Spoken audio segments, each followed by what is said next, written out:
supply the link if you want it. So Anyway, is evocation good? I'm not sure what was that. He was thinking about necromancy because he wants to Yeah. study like life force. Okay. yeah, so he heals people by rezzing them. So Lazarus Black, if you want to be in the School of Necromancy, then your guild contact is going to be in the House of Bones. Okay. House of Bone. And You see this blue line? I don't think I've generated an NPC wizard for there yet, but we'll just say that it's like a professor at the House of Bones. I can see the blue line. This is where the House of Bones is on the map. Yeah, it's next to the crypts. You can imagine why. East side crypt. All right, so Barker and the others, they're all on the riverboat. They're coming up the river currently. I'm going to talk a little bit about Lazarus Black in town here. Since you're the only local to town, you're going to be the most knowledgeable about what's going on here and what all the locations are. So I've pretty much listed all of the places here. You can ask about any of them, and I'll give you some background. A lot of these are the other schools of magic. Now, like, the schools of magic are Moon, Divinorium, College of Abjuration, D-Force, Archmage's Tower, H Inc., Bard's College, and House of B. Those are the schools of magic around town. You can see how they're spread around town. You can also sort of like divide the town like you would like a no sign, like the red circle with the line through it. Imagine that slash going through town. Wait, hold on. What should I be looking at? Like, This sounds map, like This map right here, the giant one that's covering the tabletop simulator board. okay. All right. So if you draw a line like so, the side over here, this is like the rich side of town. So you've got all of the noble houses down here. You've got all of the courthouses and the law. They're basically in this central structure here. You've got sort of like the snooty magic schools, like the elitist magic. They're over here. So this is the rich side of town. And then on the other side of town, you've got some of the worse areas. So you've got sort of the industrial district. You've got Tanner's Row, where it smells really bad because that's where they're tanning all the animal hides. You've got all the industrial sector where there's a lot of smoke and soot in the air, the blacksmith and the back alleys and stuff. So this is like a rough part of town. Down here, you have what's called the Three Towers. These three towers here create sort of like a shadowed area here through much of the day. And so this is sort of a poor part of town. With just some like lesser business stalls along the street, and then some shops, and the tailor is down here. And there's also stairs that go to the underrealm. There's two sets of stairs that are not like known to everybody: the north stairs and the south stairs. There might be a secret third set of stairs somewhere, but nobody knows where. And then up here, you've got sort of like the public district. So you've got the Elf Tavern. These are holdovers from when the elves ruled this city. They're super old. They run this little tavern here. It's right next to the Bard's College. It's in this nice little trifecta where you have the inn that you can sleep in, you have the tavern where you can drink, and then you have the Bard's College where you can be entertained. So this is like the party sector in the north. And then here where the row houses are, these are basically where the poor people live. There's these big buildings with like the small accommodations for servants and guest quarters and things. It's adjacent to the graveyard where the crypts are, and the House of Bones, which is, on its face, a museum of strange anatomy, like monster bones, things like that. So is that the archaeology temple you were talking about? That is the archaeology temple, the House of Bones. They have Nice. They have skeletal reproductions of various creatures that have been killed and collected. Nice. And they're also necromancers, but low-key. They don't Perfect. talk about that too much. Perfect. There's a second tavern in town, like when you come through the front gates. So I was probably going to cover this when the other travelers arrive. So you guys arrive on the East Road. The boat stops here, and all the people are offloading their cargo here. So you guys are all going to come in through the front gates. And this town, right now, It's peacetime. There haven't been any orcs in the area. The gates are wide open. The guards aren't even asking any questions. They're just standing around. Maybe they're watching to make sure you're not an invader or a bandit or something, but everybody's allowed to just basically stroll through. And you have the gatehouse, which is this large defensible area here surrounded by guard towers. It's got two main buildings, the stables to the north and the tavern to the south. Okay, real quick, did you make the tokens for us? I was working on it, and then I got distracted. That's fine. I just didn't remember if I ever asked you even. You did. All right, I got 3 steps into the process. I have That's your cool. image and this other one, and I just drag and drop them into my Imgur so I can get a workable link, and then I'll put them right on figurines. Zapper just posted one. Well, that's a and then good I'll one. get I that like one that next. Zap. Kefs is in there. Krius is in there. Potatoes is in there. Oh, I guess I'll send you guys mine instead of just sending it to Ninja. All right, there's Barker's.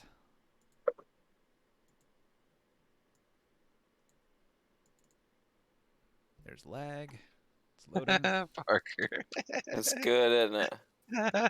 What's I that? love it. Yeah, that's awesome. Where is it? Here you go. It's in the middle of town. I just put it in the general too. You It's so good. look like a gnome. I'm a halfling. Look at the feet. You're right. You're right. I carry him on my back, man.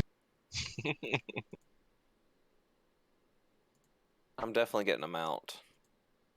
Pony? You can ride. You don't have to ride medium creatures. You can ride any creature one size larger or more. A raccoon? You should get yourself a big fat raccoon. I want to ride A raccoon. Chihuahua. A raccoon plus one. Yeah, I want a bear. or a crocodile. I want a beaver. Might take up animal taming as a hobby. Try to turn this into Pokemon. That's exactly what I said not to do. For a while, Pig Needle was like, I'm going to do Pokemon D&D. It's going to be D&D, but it's going to be Pokemon. I was like, that's a terrible idea. I'm out. He made the table. I remember the table. Sounds easier to get into, though. Oh, cool. So, You can make them bigger. I don't. Who dat? That one, the white one's you. That's Zapper. So, Barker, all that information you were putting on the notepad earlier, that's the sort of thing that should go on the token now. That way, anybody that wants to see how many hit points you have or how much your AC is can just hover over your token and it'll tell them in the description. Say what now? I'll show you. What was it you were saying? Look at my token. I just hover over it and let the tooltip pop up. Oh, cool. Look at that one, Kevin. Oh, it didn't save. Shit. Yeah, mine's actually doesn't have a Yeah. background. Is that because it was a PNG? Doesn't have a border, yeah. Yeah, it's because yours was a PNG, Kev. Yeah. Cool. Sorry, it Aw. didn't save. That's nice. Okay. HP and AC, that's what you need? Mm-hmm. Yep. Barker. Oh, that's so funny.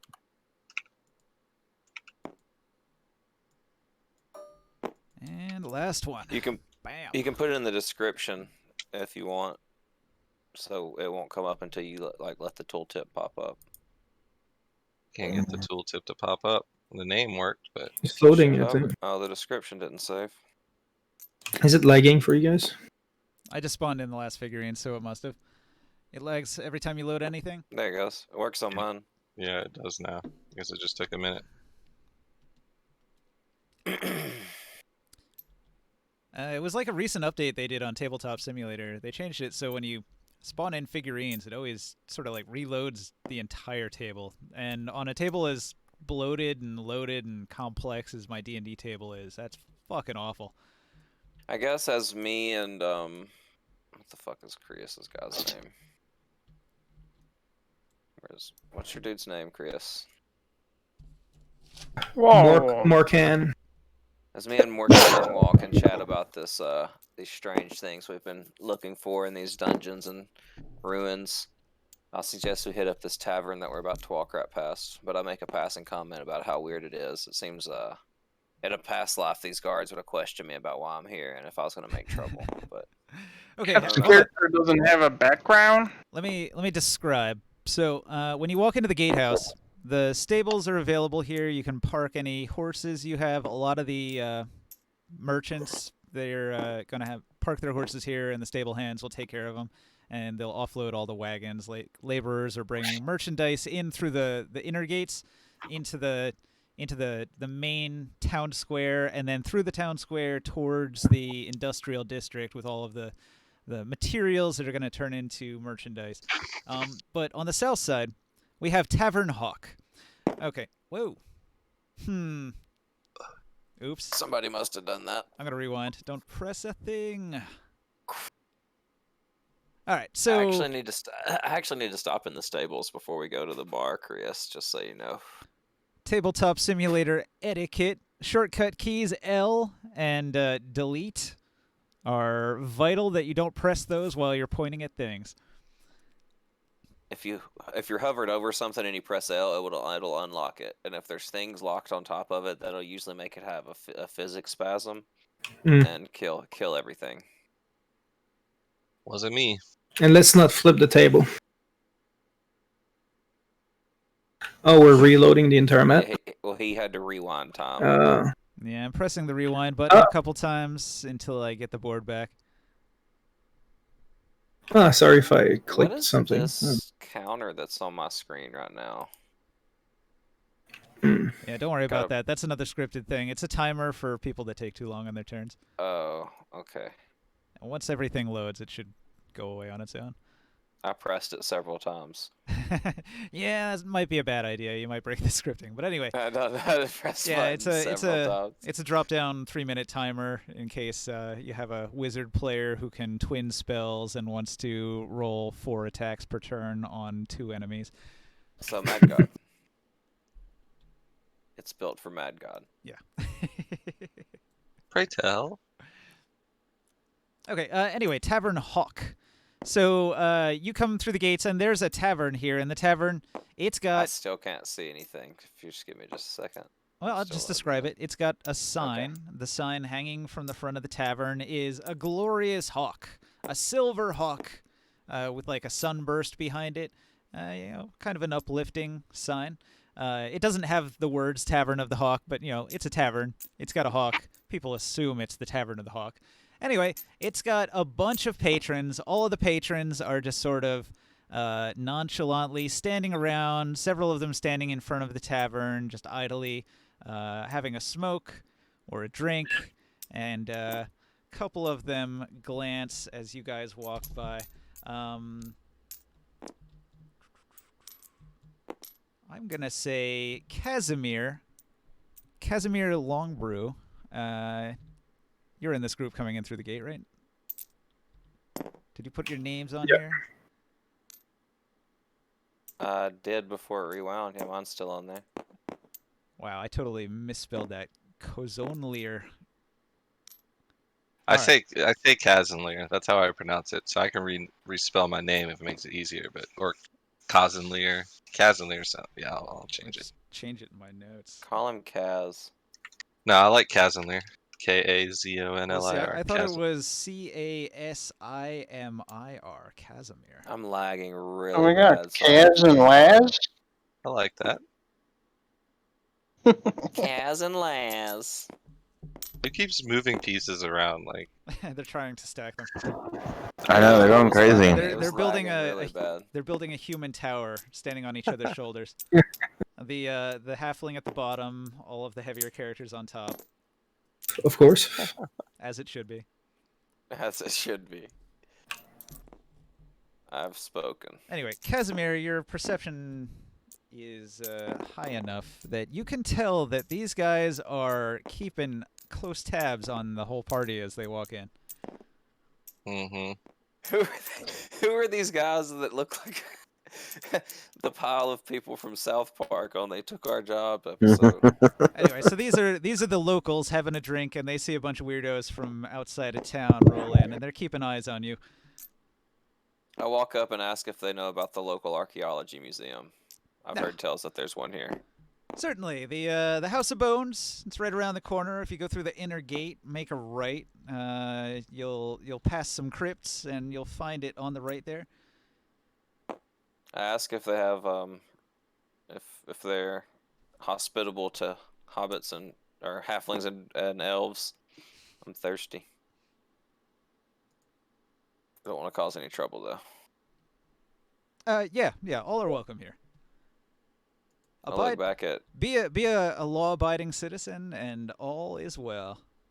Melican, who doesn't have a name on his token, so it's hard for me to remember if that's right or not.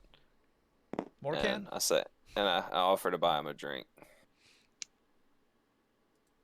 Yeah, I know. Like as I walk through the gates as a former city watch, I notice kind of the lackluster security and how they're kind of letting people just walk in. But as an ode to my name, it's been a day since I've had a brew, so I have to stop at the tavern and get a beer before I can do anything else. As righteous as I may be. I would say the chances are we're walking up at the bar at the same time, so I offer to buy you one at the same time as my friend there. All right. It's I really appreciate that. So when you enter the tavern, the bartender is a heavily muscled man with a shaved head and a handlebar mustache. He's gonna sort of like wash a mug with a rag that he's got, and he's gonna ask what you guys want. I point at these two guys. I say, a beer for my friend and a beer for the stranger, and or whatever they're drinking, ale, I guess. And I point at the dudes out front that I talked to, and I say, and their next one's on me as well. And I throw him, how much would that cost? Like a silver each. Probably more like a few copper for each mug of ale. Mm-hmm. I throw him a silver and say, let me know when that's run out. Okay. He passes around mugs of ale, and he has a serving lady that brings it around on a tray. Everybody thanks you for the free beer. I just tip my mug up and I say, the name's Abforth, Dr. Abforth. And I extend my hand to Cousin Lear. You're okay, little halfling. Cousin Lear Longbrew Yeah. is my name. He's going to look down at you, and he's going to say, we don't see too many of your type here in town. Talking to the dwarf or the halfling? The halfling mainly, because you're quite small. He has to look down at you to... Yeah. Dangerous I'm actually parts not here. sitting. I'm not sitting on my stool. I'm standing on it. Listen, You need a stool for a prop. He's gonna chuckle and make a joke about how if you get caught by orcs, you're barely gonna make a meal for them. I say, I've yet to meet an orc that can catch me, and I probably never will. The dumb brutes. Right. I ask him if he knows any. I actually pull out a little map that I've got, and it's got this city, the only city named on it, and it's got a ruin described as around town. I say, you've heard any stories of a ruin in this location? That's actually what I'm doing in town. Can I do something like, with my perception, like maybe I notice something, maybe like a door, a pathway to some ruin-looking area as we were coming into town? Looking for ruins on the way into town. You wouldn't see anything along the road here, but maybe you'd spy something on the cliff. Because, like, the cliff down here on Southwall does have crevices where animals nest in there, and possibly caves, maybe lower down on the cliff face. But to get down there is not easy. You can take the road all the way around and then come in through the woods, or you can try to climb down a 200-foot wall with an additional castle wall on top of that, so it's probably more like a 250-foot climb. Into thorns. There's like thorn bushes growing all up the side of the cliff. It's like a really, really bad climb. And Okay. I also, as I'm pulling the map out, I point at Morkan. I say, "Don't let Morkan's silence put off on him. He's a nice good fella." Yeah. Well, I'll say, you know, like as we were coming into town, like, you know, I noticed some kind of crevices in the cliffs there that might be worth taking a look at, but it'd probably be better if we, you know, if you ask around town first, maybe get some more information. I ask for you to point it to it on the map that I've got, and I mark it. There's this right here. So I have to look for it again. Hmm. Outside of town on the road, there's this stuff here, but this is like a logging camp or where they like process wood before bringing it into the factories and stuff. You can see they have the forest down here, so they take the road from the forest, bring the logs up here, chop them all up, and I'll just have him mark this theoretical place on my theoretical map. yes, it's down here somewhere in the Hey. forest below. Where we should Least I can do for the brew. where should we start tomorrow when we go out? Well, the fellow said we need to go to the House of Bones. That'd be a pretty good place, but I plan to have a drink here. That boat ride was long. Do I know? Like the libraries that we can find in this? Like my character, would he know that? He's a cloistered scholar, right? Yeah. Yeah, he does have knowledge of local libraries, and I was looking at that background for Zap today, so I know it does. So where would be a place with a library and other type of research, like except for the crypto bones over there? Are you asking the bartender? No, I'm asking you. Well, I So can't yes, tell you. he's asking the bartender. No, but You should just ask the bartender. That's the best. I don't know. I was just wondering if I would have some knowledge of that. You've never been here before. That's why I asked if you're a traveler or a local. I'm a traveler, but I'm a scholar, so I thought maybe I knew about some cities that has certain libraries and places like that. So I would say maybe you know that there's libraries here, but you don't know exactly where they are Oh. in town. So Yeah. maybe you're asking the bartender, And- like, "Hey, you know, I heard there's some libraries. Like, you know, where might I find these types of things?" all right. Yeah. So I will say that you can make like a history check. Roll a history check, and Okay. we'll see how good your knowledge of history is. So I get what is it? Intel +5.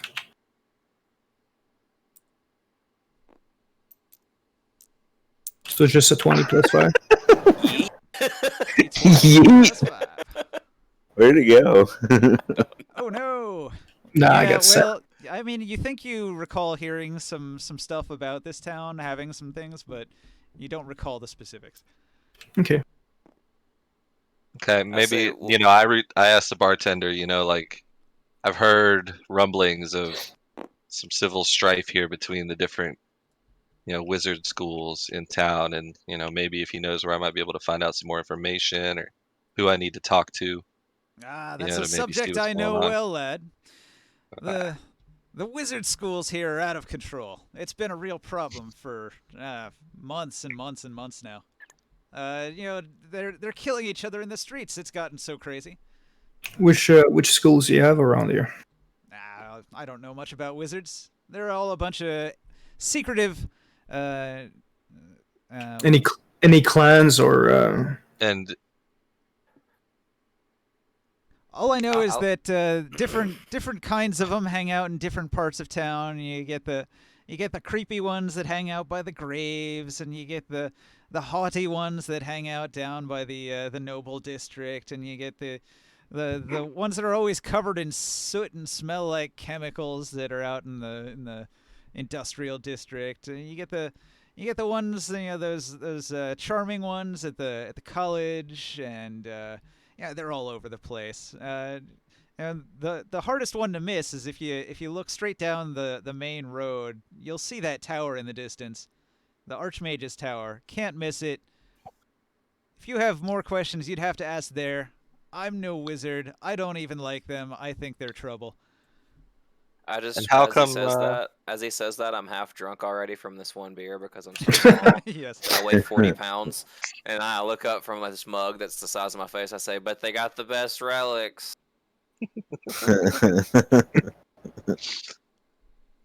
And what about the city watch in this town? How come there hasn't been any order restored through them? The City Watch. Well, all right. they are under the command of the Baron, and the Baron doesn't want us to, or doesn't want them to enforce anything. So like the wizards have a lot of power in this town. You'll find, and so people don't really oppose them very much. Perhaps a slap on the see. wrist for an apprentice here or there, but it seems as if the higher ups get away with a lot that they shouldn't. Where can one find this Baron in town? The Baron doesn't come out much. He's reclusive, and he resides in the lower levels below town. I see. Thank you, good sir. You might not know this about our town here, but what you see here is just the surface, the tip of the iceberg, as it were. Because underneath this, there's an entire system of sewers and cellars, and underneath that, there's what we call the lower assemblies. Now, if the orcs invade and they somehow breach the gatehouse and get into town here, and we can't hold them, people can retreat to the lower assemblies for safety, and we can seal off the stairs. So even if the town's overrun, we can defend ourselves from the lower levels. Below that, even there's 2 other levels of dungeons that have been carved out for the military's purposes. So all of the Baron and his knights all live below ground in these underground levels. And then I've heard, although I've never been down there, and this is just a rumor, mind you, but I've heard that there are levels even further below that. Elven crypts, maybe, from the days of yore when this town belonged to the elves. We might find something in there. And how would I get that down sobers to me these? up a little bit hearing that. How would I get down to these lower levels? Yeah, is it limited to people or? Yeah, I mean, you could take the stairs. South stairs, north stairs. South stairs is just on the other side of this wall behind the tavern. You have to go through the inner gate and then hang a left. The north stairs, if you follow the road up past the Bard's College, you'll find it adjacent to the Bard's College and the provisioner shop. Thank you, good sir, and I tip him a couple copper for his information. Thank you. I nudge Morkan and I ask him if he's read any of that in any of his research. Anything about that ancient elven stuff down there in any of his research recently? That'd be something good for us to check out. Absolutely. Maybe we'll get some information from the blood. I need to check and see what kind of mounts are available at the stable. Do we have a place to stay? Or Yeah, we should ask about a place. Does this place have boarding? Not here. No, this is just a tavern. There's an inn up by the Bard's College. Cool. You have, yeah, you have to follow the north road. If you go in through the gate and you look to the north, there's 2 towers off in the north. The Bard's College is under those. Ask Kazan Lear if he wants to join us. Or if he wants to do his own and take care of the business he's got. I'd be happy to, on one condition, that you guys help me with my inquiry into the City Watch and their lack of ability to do their job in this town. you're a beat cop or what? I shrug and say, it doesn't bother me much. We're going to be here for a while anyway. And I look at Morkan, see what he thinks. Yeah, for sure. We can help you with whatever. It's a That's deal. it. And I suggest we go secure a room. Or you guys go secure us a room while I stop at the stables. Because I need to get a mount. Because I'm too small. Sounds good, young chap. Okay, the stables have horses and ponies that are for sale at the regular prices from the books. Dog. A dog, yeah. You could get a dog. What are those, like 25 gold or something? Mastiff. Mastiffs are 25 gold. There you go. For once, my memory works. And it just so happens... Oh, I didn't roll my starting gold. I should have 35 instead of 25 gold. Did you take the starting equipment, though? Because it's like an either-or sort of thing. Oh, then yeah. Okay, never mind. I've got exactly enough for this. I mean, it's fine to assume you would have a little bit of spending money when arriving to buy beers and things, so I'm not going to care too much about the details on that. These guys will just remember your face and run a tab if you go over. We'll be here. Well, he said it. He said his name and he stood up. Remember? Yep. Yeah. He was like, "I am Doctor." So, Boswick, did you Yes. head right down the street here? Yes. What I did is I kind of was doing like a little bit of a circle, asking around, and it seems people shy away from me and don't want to answer my questions. What, because you're a beast man? Yes. With, like, human heads dangling from your weapon? Yes. Or those are elf heads? Nah, they probably don't care. All right, so you went into town. When you get to here, you have a pretty good view of the temple. The temple has columns, and it's kind of open, so you can walk into here, which is the town square, where there's a fountain underneath this pavilion here. So, like, the columns go here, and then underneath this is the fountain, and then this is the temple in the center of the complex. So Yeah. you'll pass, and you'll see a bunch of people gathering water from the fountain, and a bunch of priests at the temple worshiping and praying. And you'll notice this right away. This is an ominous-looking guard tower, and this guard Okay. tower has a 360-degree view. It's taller than all the buildings here. It's almost as tall as this guard tower. It's similar, but maybe not as thick-walled. And so this is like the main like where the bailiff, where his offices are. He's the main law person here in town. And he organizes all of the troops, all of the knights and the watchmen and everything. So anybody that's operating under the law here is under the watch of the bailiff here. And this is a walled courtyard where the bailiff trains his watchmen within here. You can hear the sounds of the watch. They are training currently, so you hear like the hyaw, hyaw, and like the twang of bows as they're going through the motions of training. So they are keeping vigilant that orcs could attack. They're here to defend against that and against crime. You'll notice when you get to here, as you're approaching the courthouse, that there's actually a bit of a scene going on here, as there's an execution where a criminal who was accused of rape and murder and heresy, he is being hanged, and his legs are kicking and his face is blue. And next to him is another guy, squirrely-looking fellow, and the bailiff, he's standing here, and he says, and this fellow is accused of theft for the 3rd time. And a bunch of people in the crowd are like, oh! And then a big man comes out with an axe and cuts his hand off, and he screams, and blood squirts out all over the ground. And the bailiff says, "Justice is served this day. Know ye, good folks, not to commit such crimes as heresy and theft, and and murder and rape." And he goes down the list of offenses that are unjust and will meet a swift and terrible punishment. Right. But also, over here at the same time, there's a casual person who's sitting at the table with a bunch of bows and arrows. So there's like an awning, and then there's an opening in the side of the building, like a hot dog stand sort of thing. And through the windows, there's just like a guy standing there, and he's got all of his wares behind him. And so you can just look in the side of the building, and he'll point at his different bows and things. It keeps him out of the weather, but allows the storefront to be open enough that he can just hawk his wares to anybody that passes by. He sees you look like you could use a bow, and he calls out to you and says, "Would you like to buy a bow today? We have the finest yew bows." I just kind of ignore him. All right. Ain't gonna use for no fucking bows. Fuck them bows, bro. Fuck you, guy. You got any gigantic fucking halberds? Yeah. Look at me, bruh. Bows are for the pointy ears. Across the street here, you'll see that there's an old gypsy with a crystal ball, and she's in front of this building here. She's got a table set up. And there's somebody who's sitting across the table from her, and she's got her hand out with her palm up, and she's having a palm reading done. And the gypsy stares into the crystal ball and moves her hand around, and it swirls, and she says some things in a whisper.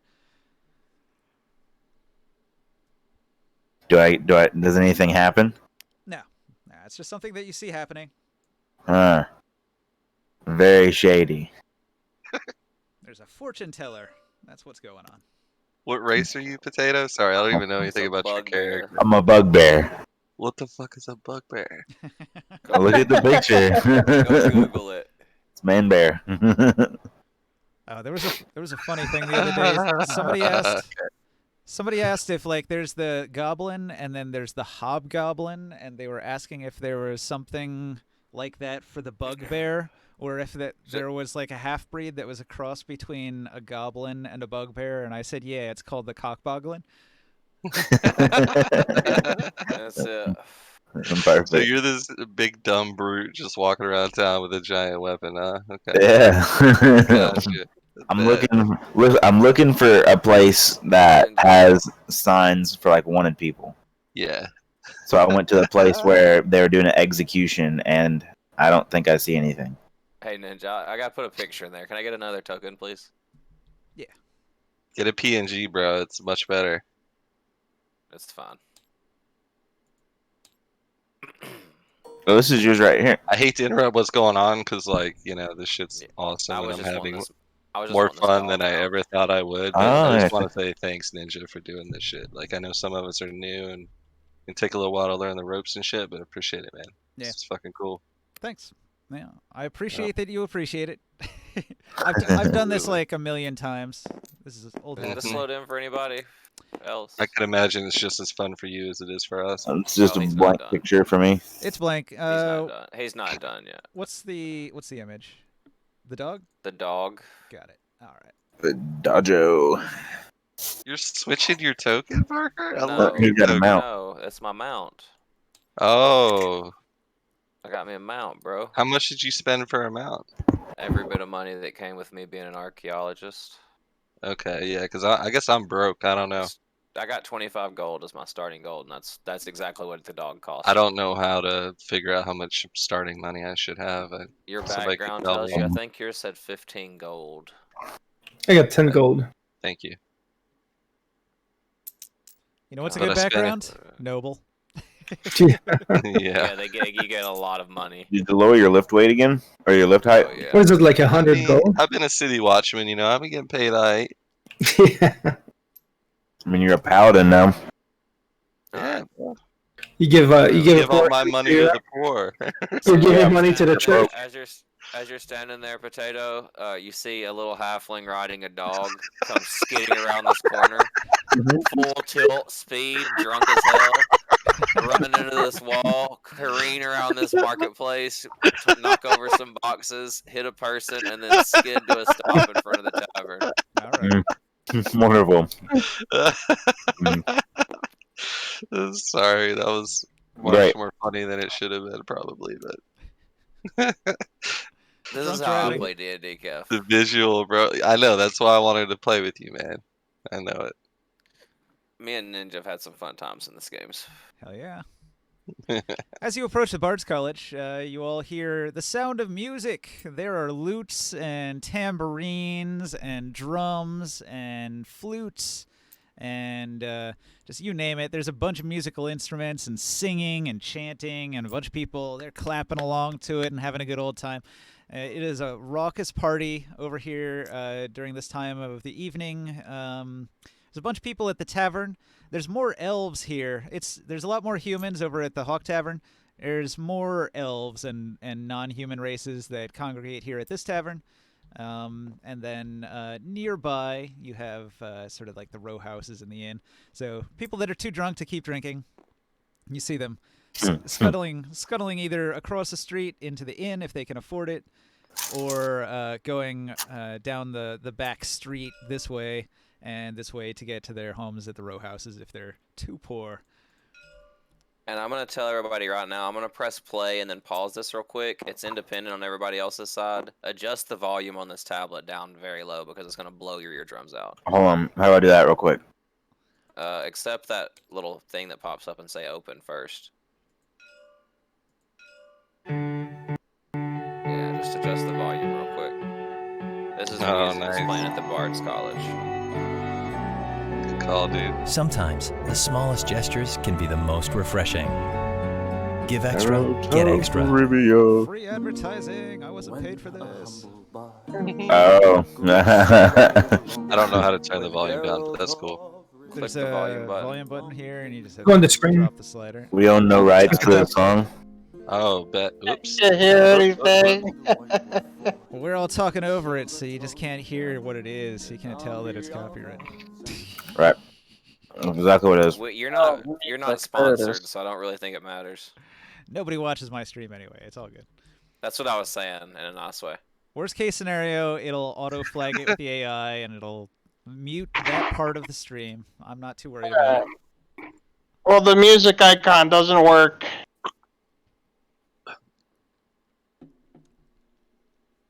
Did you get it? If you press F1 to make sure that you're on the hand tool, and then click into the tablet, and then try to adjust it. What tablet? Oh, there. What the fuck? Welcome to Tabletop Simulator, bro. Inception, bro. Best $10 you ever spent. Inception, bro. I paused it, so you have plenty of time to do it. Now what you can do is you can load a tablet like this. Where's your and yellow load your hand? character sheet on the tablet, and then you can look at your tablet on the table. In Oh, the cool. That's what we did last time we played for like one night. Yeah. And Potato dished us. So when I pause it, it's paused for everyone. No, I paused it. Oh, mine's still playing. Just I for muted you. it. It's independent. Oh, okay. Okay.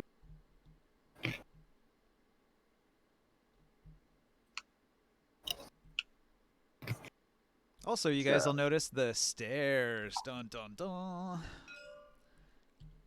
Ah, yes. Is there a big burly man hammering metal at the blacksmith shop? Yes. I want to challenge him to an arm wrestle. What did you just do, Ninja? So we notice what? I'm sorry. You found the stairs. Oh, neat.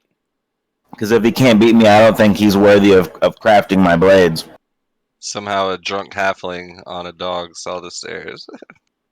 Yeehaw! You don't need a stable for that one. No, he comes with me. He's coming inside. So you got a new pet. Can anybody guess what his name's gonna be? Brutus. Dude, Beethoven. that's the name I name every one of my animals. That's the Ohio State mascot. I love you, Potato. Brutus. Brutus. Walker, obviously. Oh, obviously a Borker. I mean, I could afford a donkey. Not as blacksmith. underrated as you think because it makes you be able to carry so much shit. 420 pounds. The blacksmith accepts your challenge. Roll a strength athletics check. Oh, athletics? Maybe. That works. Let's see, how do I do this? D20 plus your athletics. So 1d20 plus 8. Damn. Yeah. So 1d20 plus 8. Damn. Shut up, Disney Plus. He beat you, but only just barely. It was a tough struggle, and he was really sweating, but he finally beat you.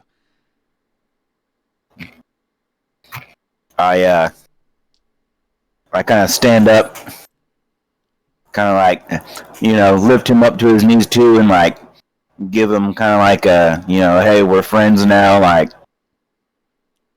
God, this Like, I tablet. respect you. Yeah, it's like you've proven your strength to me. Mm. And I ask him what kind of weapons he can what weapons he can make. Well, mostly, I find that I make a lot of spearheads for the military. They have to fight orcs, and orcs come running at you with battle axes and flailing, but not much armor. So if you can stab them with a good spear at reach, at about 10 feet before they can get close to you with their axes, it's a really killer strategy. And then I make a lot of arrowheads. We find that archers that can kill them before they can run at us, that works really well too. But unfortunately, that only kills the really stupid orcs that rush in. You got the sneaky orcs, the cunning bastards. Sometimes they find ways to flank you or get in close with cavalry attacks. Spears are still probably your best bet there. However, I'll make your typical assortment of small arms: swords, axes, maces, morning stars, anything heavy and rough or edged and sharp. Yep. Weapons of war. I make them day in and day out for the soldiers and for adventurers such as yourself that come strolling in through town. So I want to reach on my back and I want to pull out my two-handed glaive. He's gonna And, try to appraise your weapon. Yeah. Ooh, he rolls a 19. He's like, "Oh, what's the history of your weapon here?" It's like it's a weapon that I claimed whenever I killed one of the men that ransacked my village. Amazing, amazing. The quality is quite good. Did you know this is actually a master-crafted weapon? Really? Yes. It's so well balanced that it gives you a +1 to hit. Oh, Yeah, damn. you just got a good appraisal on your weapon. Ooh. Nice. Hey. Lucky man. Lucky man. So you could add 1+1 to your mod, I guess, on attack. Yeah. The miscellaneous mod, put a 1 in that slot on your character sheet. It'll look Miscellaneous. Okay, so just put a 1 there. He tells you if it ever gets dull, come back here. He's got a sharpening wheel. He'll buff out any nicks and scratches for a fee. Tell him for Awesome. sure. I definitely will. And wondering if he can maybe point me in the right direction to like a bounty board. Bounty maybe board, you say? An inn or something, somewhere I can grab some ale and a bed for the night. Well, you might want to go to the courthouse. Sometimes they'll have postings about criminals near the courthouse. Okay. He was literally just there. That's where he started. Yeah. Well, there was a big scene going on, so he might have overlooked the bounty Must board have because overlooked there was an execution going on. While all this is going on, I asked He was Morkan if he minds checking out the House of Bones for us today while I sleep off this Yeah, no problem. massive amount of alcohol I drank. I might go to the Massive. I might go to the Arkham H Tower too. Yeah, when you get a zapper meeting. I kind of just like mumble about all you hear is House of Bones going, and you hear sleep, and you see me shut the door. I'm not even sure if it's the room you rented for us. Now I'm just studying at the library, thinking about putting up some posters to see if I can gather a group to, go to those stairs or, as you said, since I'm a local, I know more about the city than most folks, right? Yep. So, what do I have access to that knowledge of where like any underground dungeons are or anything? Okay. Well, as a local, you and as like part of the House of Bones, you would have heard more than just rumors about the Elven crypts. So, you know for a fact that underneath this town, there's let's see, 1, 2, 3, 4, 5, 6, at least 7 levels of dungeon going 400 feet deep. Neat. Oh, All wow. right. I see it on your stream. Is that what that was? Yeah, that was a cross-section map. Cheater. Metagamer. Oh, I need to pull your stream up. Oh, sorry. My bad. Was I not supposed to see that? Okay. Yeah. never Well, mind. I mean, as See long it as you for don't your apply character. the Ever seen it, knowledge. Kev? Nope. There's a No, little bit. There's a little bit of insider information there, but that's. I saw it literally I'm at the just- last I'm second. Like messing I around. glanced over I'm just joking. and I dude. Wait, saw hold on. like the shape I'm of it, and then I'm it just was joking, gone. dude. I'm just joking with What, you. what's I your promise. what's your Twitch? Here, I'll get you the Ninja link. Galt _Galt GALT So while What Galt? Ninja. Oh god. while Morkan is heading over to the House of Bones, you know, I'm a seasoned drinker here myself, being a dwarf and everything. I decide here myself, I want to inquire as to this lovely music I hear coming next door. So I head over to the Bard College, and maybe with my perception, I have a seat and I kind of listen to see if I can overhear anybody talking about the wizards or like the wizard conflict going on in town, like maybe some more insider information. Okay, you can't hear anything. It's so loud here. I tried to describe how crazy the music is near the Bard's College. There's actually an All right. You're standing in front of an amphitheater, so the Then sound. I just look for dwarven women. All right. I gotta roll a d20. They have to have a beard. All right, roll an investigate. So What on would your that character sheet, find your skills tab and find investigate. Oh, that's a 0. Just roll a d20 then. Why won't it let me roll? There we go. Oh, I roll a 5. All right. Well, you search through the crowd. The music is thumping. You can't hear anything. Your ears are ringing. You don't find any dwarves.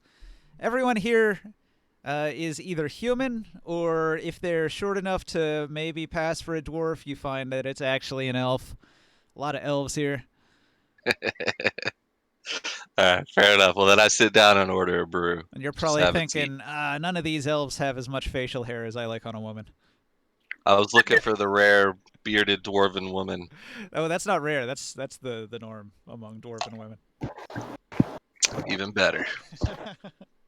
Alright, fair enough. Well, then I sit down and order a drink at the bar. That's a little known fact about dwarves. Men have giant beards, but women have beards almost as giant. I like it. Almost. The longer the beard, the better. Mm, Oh, so First night in town, so I'm just gonna get drunk until I pass out. Yeah, it's really hard to gather information near the Bard's College during this party. If it quiets down, or if you went into the tavern, you might be able to have a conversation with somebody. Gotcha. Okay. So over here in the House of Bones, we've got. yeah, so I love the hint towards the House of the Bones. So I guess I get at the entrance there. Okay, so over here, you pass through a line of old crypts, and they seem well taken care of, and they have offerings left in front of these crypts. These must be crypts of, important former barons or royal members of like the thing, or heroes that defended the keep and died honorably. Anyway, they're people that their crypts are taken care of and respected periodically by the people of the temple. And sort of adjacent to that, you see this long 3-story building. It's quite tall. It's very wide and deep and 3 stories tall with numerous windows, and through all the windows you can see just like the bones of a variety of strange creatures. And there's big open double doors in the front of this building here, and inside you see like a mammoth skeleton with it's like held together with metal wires, and it's rearing up, and there's a skeleton of a saber-toothed tiger that's also like rearing up to attack its underbelly while it like rears up to stamp on it. So it's like a really dramatic museum scene, and then all around the room there's display cases full of other skeletons. Is that well? I guess that looks a little bit like the historical aspect of it. The Yeah, like archaeology. if you go to a museum like the Museum of Natural History or something, and you go to one of the exhibit sections, it would look a lot like this. Okay, I look for someone. Okay, well, somebody's here. Hello, sir. The healer, Lazarus Black. He's too old to remember which wizard school he belongs to.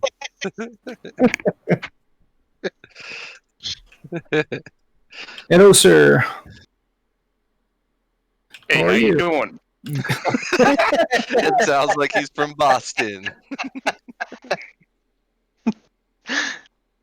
Are you from here? Do you work at this location?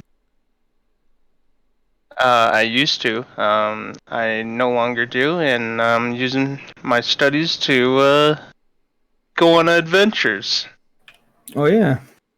Well, me and my friend the archaeologist were looking for some scriptures. We found some artifacts, and it led us to this town. I was wondering, is there anyone here that could help us out? Maybe try to find out more about the item.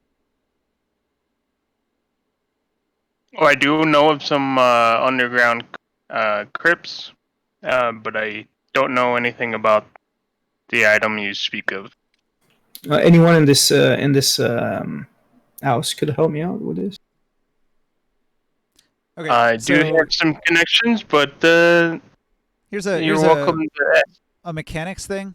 There's a research library, and if you're a member of this, or a former member at least, you have access to the library. So you can do this thing called a downtime activity, where over a period of days you research something to gain information you didn't already have. Oh yeah, I'll do that. All right, I'll head there. but that's Oh. like a long-term thing. Downtime. You sort of have to agree as a party. We're all going to take some downtime, and then figure out what everybody's doing for a week or a month or whatever. It's when you like buy businesses and renovate houses and start nefarious plans and Well, he's talking about Hire doing bodyguards. research about local dungeons to see if he can. I'm just come talking up about with... downtime. The Yeah, well- other things you can do during downtime is all I was giving examples. Yeah, we can do that later on. I have a thing for that actually. Let me see if I can find it here in my saved objects. But tell me about your adventure. I heard that there's some Helven crypts hidden under the city. Do you know any of those? I do, and just looking for a group of warriors to delve deep down within. Oh, I'm with one friend, and we have some sort of a warrior dwarf that is that joined us today. We're looking for some adventure as well, I think. All right, well, You'd like to that meet sounds them? good. We're at the Health Tavern. I can lead you to them. Yes. Oh, I'll follow. Potato, you here? Aw, such good friends already. Is Potato here? Potato? So this is kind of like, I probably shouldn't just like ask this like situation I'm trying to create out of turn. Like, it's my second time playing D&D, but say like I wanted to like, I'm kind of feeling pretty tipsy now, and I decide to head back to the inn. Say I like stumble upon some like wizard argument / duel on the way back. Can I like create that kind of situation, or is that something that I can't like say is happening? Is that like on the I DM? don't think you just get to RP those kind of things into your walk home. Okay. He would Okay. probably, Okay. I mean, he might if he feels like you need a prodding towards that kind of quest line you're trying Gotcha. to accomplish, he might do Yeah. that. But Okay. Cool. That's why I was asking. Sorry. So I here's, don't know, I would it's up to like- him, though. here's I how would like you to bump into Kef when he's walking. Hang on. All right, so I was just. here's how you would yeah. go about that, right? So you say, I wanna do like a sting operation. I'm going to camp out somewhere public and keep my eyes open for a potential conflict, and that'll just be like what you're doing for a period of time, and then I'll do a roll, like a random roll, to see like what are the odds that this is going to happen. Maybe it will, and depending on the roll, it might happen. But you as a character, like what you can do is set things in motion to where you're looking for that situation. Gotcha. Okay. Mm. Sorry to kind of break up the RP, but I So, was just curious also- because I had an idea Okay. of like, how to meet Potato. But yeah. Kev, Meet in a go fight. search 5e workforce. You can actually hire workers, and if you have enough money, you can hire somebody to stand somewhere and keep watch for you while you do other things. So you can Okay. basically make those rolls while you do stuff. Cool. All right. It Cool. usually Thanks. only costs like $1 a day. Yeah, I was just wondering, like, I just had an idea to like, I stumble across like a wizard fucking duel, and then like, I'm drunk, but I'm fucking noble, lawful good, city watch, so I try and stop it, but I'm drunk as shit. So Potato like comes in and saves the day. But I understand that's definitely a DM thing. So that's why I asked. It's a just cool wanted to idea, make though. sure. Here's the downtime activities, by the way. This big black giant chonker of a piece of cardboard. Yeah. Yeah, I got you. So in my regular Wednesday game, we have a very structured setup. So everybody goes into the dungeon or goes on the quest for one day out of the week, and then the other 6 days every week is spent doing downtime. It's just like a mandatory downtime. And so I have my list here where whenever somebody's like, well, I don't know what I'm going to do, I pull out the list, and it's like, all right, we'll pick something. These are your options. These are all the various things that you can do during a period of downtime. Yeah, like stand watch for a wizard fight or something. And I have a question. We usually have a start with. If you wanna magical do that items. for Were 6 we supposed days, to yeah. Start with any magical items this time. Nope, you guys didn't start with anything cool. Unfortunately, you are fresh off the boat without many resources yet. Okay, just wondering. Usually Okay, in well. my regular game, I play hard and I throw a lot of perks at my players, but this time it's been pretty casual regular D&D so far. Cool. I was just wondering. Yeah, it's just... All right, well, I'm kind of drunk now, and I'm kind of upset that there's no bearded dwarven women in the college, so I decided it's time to head back to the inn. So Maybe- Poor maybe guy. I'm gonna be sitting on the front porch in a rocking chair, smoking my pipe, with petting the dog. I'm trying to think of what on this list would be like being watch. Maybe research? Nah, that doesn't really make sense. Work, just work. Well, I was thinking gather information right there. I probably shouldn't be like camping out for stuff like that until I, have some more info on what's going on. Like, I think my next I thing would was to say go it's talk only- to Baron, Work is when you're crafting something, and practice a profession requires somebody to be paying you. So you'd have to It's actually 100% get a gather job. information. Yeah, I mean it could be. It could be. Read a book or listen to locals gossip. That's watch basically. Listen to locals gossip does fit the bill, so you could certainly use gather information to do it. Yeah. Okay, cool. Chris, who did you say? Or what's your Morgan? Morgan. Who did you say you were with? I'm with Borker. Oh, okay. Borker's the dog. Don't get it I know. twisted. I can't even click on look at your character anymore, your name, because Don't you mean Dr. Dustbrush? Yeah, Borker's the dog's name. So, a famous So- doctor. So I know Morgan, Borker, and did, Morgan knows. Borker, did you catch my Indiana Aberforth. Jones reference? Come on. I did. I was talking to my mom. I just came in here. I was talking to somebody else. But yeah. Aberforth knows Kaz. Hmm. But nobody knows who Boswick is. Exactly. Yeah. So We don't know you it's a Boswick. him, Alright. I know him and him. That's why I was kind of He trying to knows- create he knows a, him, and now we're the culmination of all this is coming to a point. But I'm sitting on a porch smoking a pipe because I've just woke up from the most magnificent nap, and it's time for third dinner. I think maybe we should head to the Third local dinner. apothecary and talk about some locally grown tobacco. Tobacco. I smile broadly Yeah. as I pull out my pouch of Shire-grown stanky danky furry feet. That's what it's called, stanky danky furry feet.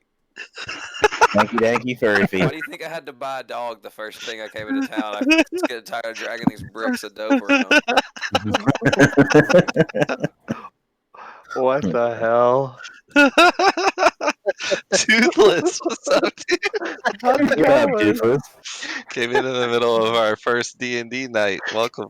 I've been here for a little bit just listening because I want to know what it's all nice. about, but fuck, Nice. that shit right there. I never knew you It's came in. streaming if you want to watch it. Yeah. What, is he streaming on Discord or was he streaming Yeah, on I here? Twitch. posted in general. Links He right there. posted in general already.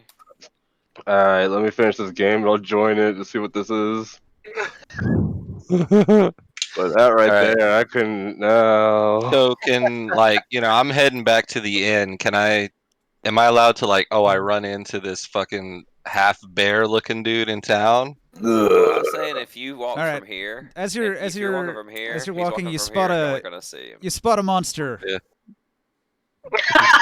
What the hell is that? Pretty big. Pull out my axe. City let a- watchman in me takes over, and Who I let a think it's bugbear? Who let a an bugbear into orc. town? The mortal enemy of the dwarf clans. Just so you know, Kev, bugbears are not accepted. Oh, I There- see. there's Yeah, not, these aren't things that people let in towns usually. right. And the city watchman and lawful good paladin in me, my instinct, especially being kind of drunk, I turn and pull out my axe. Who let this vermin into town? And I How look at dare him and they. I scream out, "You stop!" And I look at you. just want to like turn around and just give you a questioned look. I then notice the giant Mastercraft glaive on his back and realize this is probably not a fight I should pick. And I decide to start a dialogue with Boswick.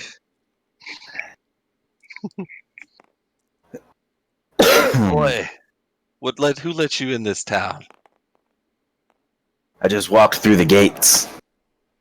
Aye, There's makes literally sense. no one there. I noticed the Oh, man. City Watch seems to be MIA in this town.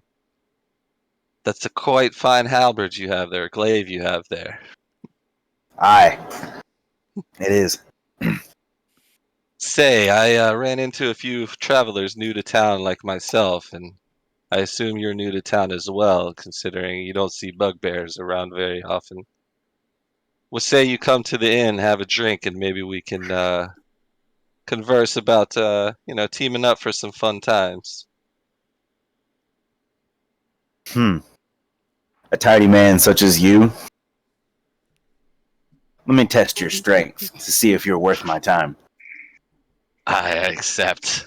I want to like challenge him to like a strength off, like lifting a boulder or something. I don't know.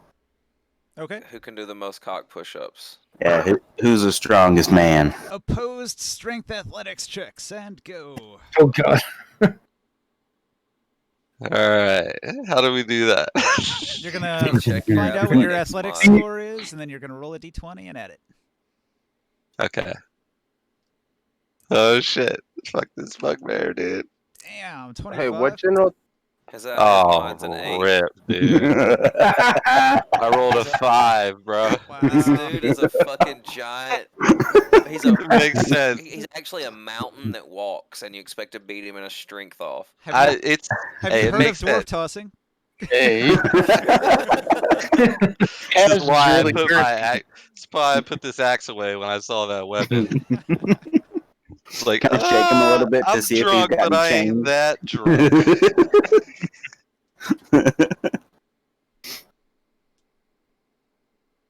Aye, quite an ass whipping you gave me there. Well, whatever you want to do, sir. It's like, let's just do it. He's like, has anybody groomed your mane recently? Right. It's like Let a me new. in, please. So, kind of like, just like stretch a little bit, be like, oh, just warming up,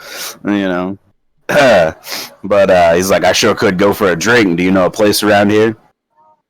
I do, just around the corner. And with that kind of strength, me and my mates here that I just met have been talking about doing some adventures to find some ruins. And we've also heard about this underground area of the city. Could definitely use a chap like you to help out. Follow me. Let's pray they're stronger than you. Rip. You smell something stronger I than laugh as you walk in up. a very insecure manner and lead him to the tavern. You smell something stronger than he is as you walk up, and you see a little halfling there getting stoned on the front porch. I do say this Shire-grown tobacco is really something else. Pass it over here, little one. I've had quite the ass whooping. I pull I out need my this. backup pipe and load it, and says, "There's too many people. This one's just for me. You guys can share this one." Like, pass one out. Fair enough. I'm in no position. I need this after this bugbear just One whooped thing my you'll learn ass. about this doctor, I say, is that I'm very stingy with my Shire-grown, stanky danky furry toes tobacco. So I introduced Boswick to Morcan and Barker. I still don't know Lazarus. I notice him as I walk up and Ken, kind of give him a Walker. little eye, like, who is this grandpa man over here? My new My new dog friend. Walker growls protectively at Boswick as he walks up. I want to The growl old- back at it. The I old noticed man this knows. old but wise looking man. Yeah, so the old man knows about the crypts. I'm And he still wants feeling to- insecure about my ass whipping, so I awkwardly try to get myself in the rotation for So- the stanky danky furry feet. I want to. I pop out from behind the chair real quick, and after hearing about the crypts, but go ahead. Potato. Sorry. I was gonna say I was gonna look at you and kind of bend down whenever like you did that, and look over at Kef and be like, "Is this small thing your pet?"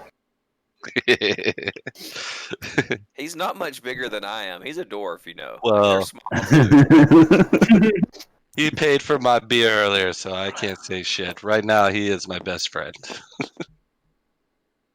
Ah, I come from behind the chair and I kind of shakily say, Doctor Abforth, sir. I look down and I extend my hand out to you and I say, "You can call me Bozwick." Ooh. What kind of beast are you? Sketchily shake your hand, and I imagine you shake me like a fucking rag doll. You just like bouncing you off the floor. Yeah. Ding, ding, ding, ding. Yeah. Are you climbing up the side of his arm or what? Yeah, exactly.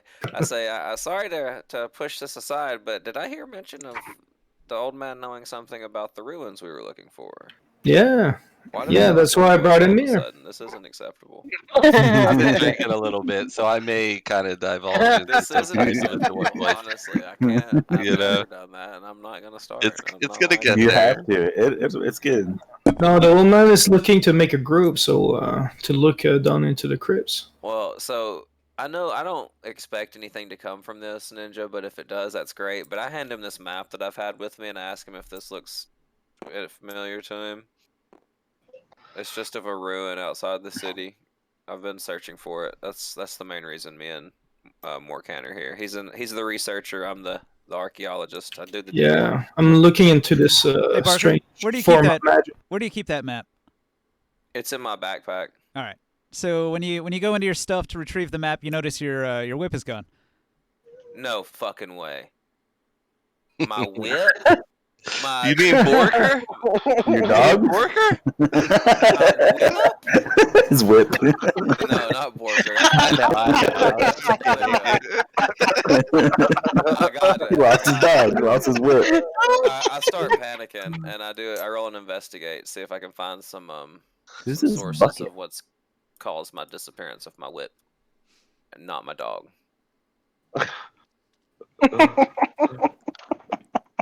Sorry, gotta get my sheet pulled up right. Kind of So, want to look. I'm passing the stanky danky furry feet to Bozwick, trying to gain his favor after my embarrassment.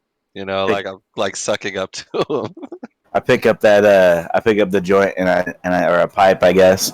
I look at it a little bit funny. Put it up to my mouth and just take a big ass rip. So, And Barker, I want that. Sorry. Yes. there's no clues other than a faint smell in the air nearby. Can I try to follow that smell? You can try. The dog can. Are you a ranger? Do you have tracking? I do not. Maybe his whip can find the whip. Maybe the dog can. Can I give the holster that it usually sits on to the dog and see if it can follow the trail? Oh, Sure. All right. I like it. The dog sniffs at it and goes woof and begins sniffing around. Let's follow the I'm dog. on his back and I Good say, call, take dude. me to the smell, boy. That whip is very important to me. Okay. He heads south outside of the tavern. And he sniffs around. Oh, that's a different kind of whip.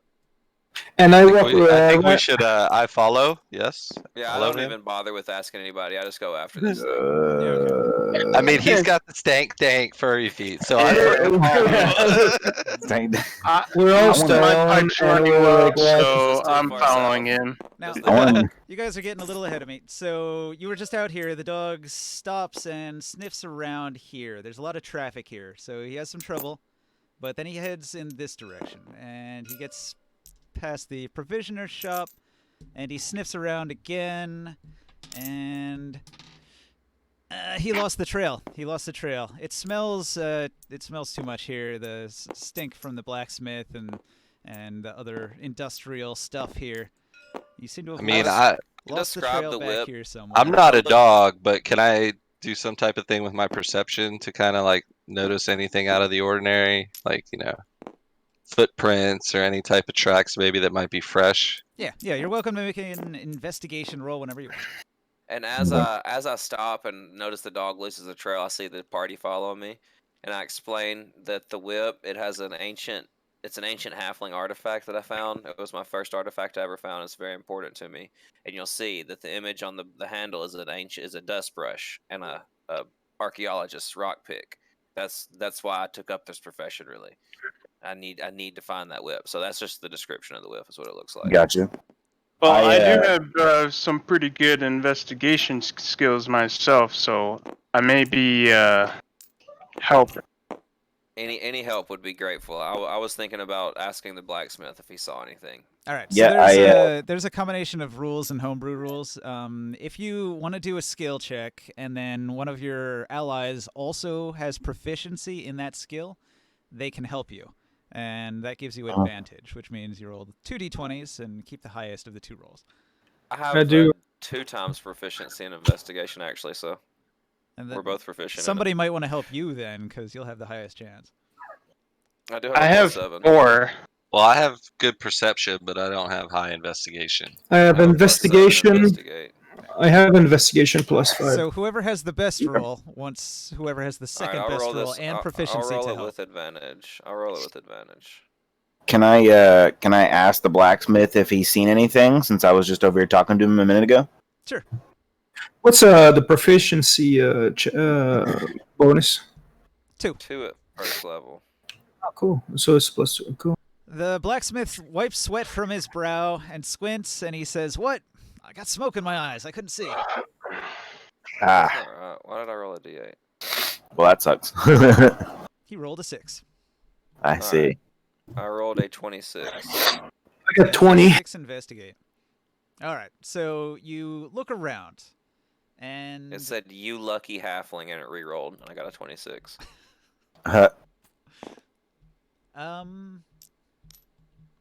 With the help of Lazarus Black, friendly neighborhood healer. Oh, jeez. Kazanlir is just loving Yes, this sir, game. my Very theme. fellow connoisseur. He's got both pops right now. Right. Can one of you give me a hand and light these, But please? I'm constantly offering one to Boswick. And I'm I was gonna take a hit, but we ran off. I accidentally keep trying to pass it off to Borker as well, but not I'm very realize. busy. I don't give a shit right now. all right, Barker. With a 26, you do catch the smell again in this back alley. All right. I say, "Come on, boy, let's go." And I ask for my dog to try to pick the scent up too, so he can keep track of it. All right. The dog sniffs around. I say, "Guys, this way." The dog indicates to the south. South again. Oh, guys, what else? Where are we heading towards? I ask if somebody can stay. I don't know if somebody can maybe stay in this alley South? here and keep eye. I don't know if that'd be a good idea. Considering I have both pipes, no problem. The dog Is is that gonna. south? The dog is gonna lead you to a building. I'm gonna mark it what- right. Hey, what's our cardinal directions? Okay, Like, so isn't he's this saying south? south, but if you think about it like this little our tokens are the size of these little roads here. This is still south. So we went south down here and then down this alley this way. So what's the smell you're following? West Road. And this is We went south. first. I don't understand. Yeah, Barker went west. South Yeah. is the way his camera was facing on the screen, most likely. Well, I think he said we went around like this, is the way he's saying it went. We went around this Yeah. building this way, then down True. the street, then this way, then this way. We're So we were, heading like, up here, towards the we west. found Yeah. it and started headed south again. So All right, bet. you went south and then west and then south and then west and then the dog stops here at this building. Is Bozak still with me? Boswick? Yeah. I asked Boswick, since, I'm definitely not a fighter, if he could, take the door for me. Well, hang on. I've definitely Hang got- on. When you get there, there's somebody at the door, right? I was about to go in there, bitch. You never know. But they kicked this bitch in. Finally, some action. You're not Get it. You're not kicking this door down. You're like 2 feet nothing. What are you gonna That's kick? why I was That's why I was getting Boswick. Let's do it. All right. He's going Anyway, for the keyhole. anyway, there's somebody talking through a slot in the door. Like the door has one of those little slide open panels. It's a metal door, like a reinforced metal door with a little slot that slides open. And there's somebody in a cloak, like a black cloak, having a quiet conversation with the person through the little tiny window. And then there's like a little exchange. His hand goes to the window, and then he receives some sort of package that he tucks into his cloak, and he takes off down this side alley right away. Oh, So is he a sketchy boy? Exchange. get that man! He's got feel your like I whip, need- bro. I feel like I need to talk. I feel like the whip's here. Do you I want to feel go like up and that- knock on the window? We see a man running, so Can we I run and cut him off? chase closely after him. If you guys chase him, I'll stay here and investigate this building. All I'll stay with you. So, one of you, let's see. All right, Old Man and Bugbear, chase Team 5. So, let's see. Boswick's probably fast. What about the dwarf? The dwarf's chilling at back there where fucking Dr. Abforth asked him to wait and We're smoking cut- 2 we're pipes. He's cutting off the escape route. That's what he's He's doing. chilling, bro. All right. So, Dr. Abforth, do you knock at the window? I ask if Morkan has any idea of or can I use like knowledge local maybe? Well, you're Local not- knowledge from me. You're not from around Well, here, and you haven't talked to anybody, so I'm gonna say that's an I do auto know fail. thieves can't. I do know thieves can't. Would thieves can't help me in this situation? There's symbols on the door frame that you think are probably some sort of, indicator. Could I use those symbols with my high intelligence to make a passable conversation with this fella to get some information Well, I mean, you can just without giving myself away as an outsider? Is what I'm trying to say. talk to him, find out. All right, I'm gonna walk up to the door.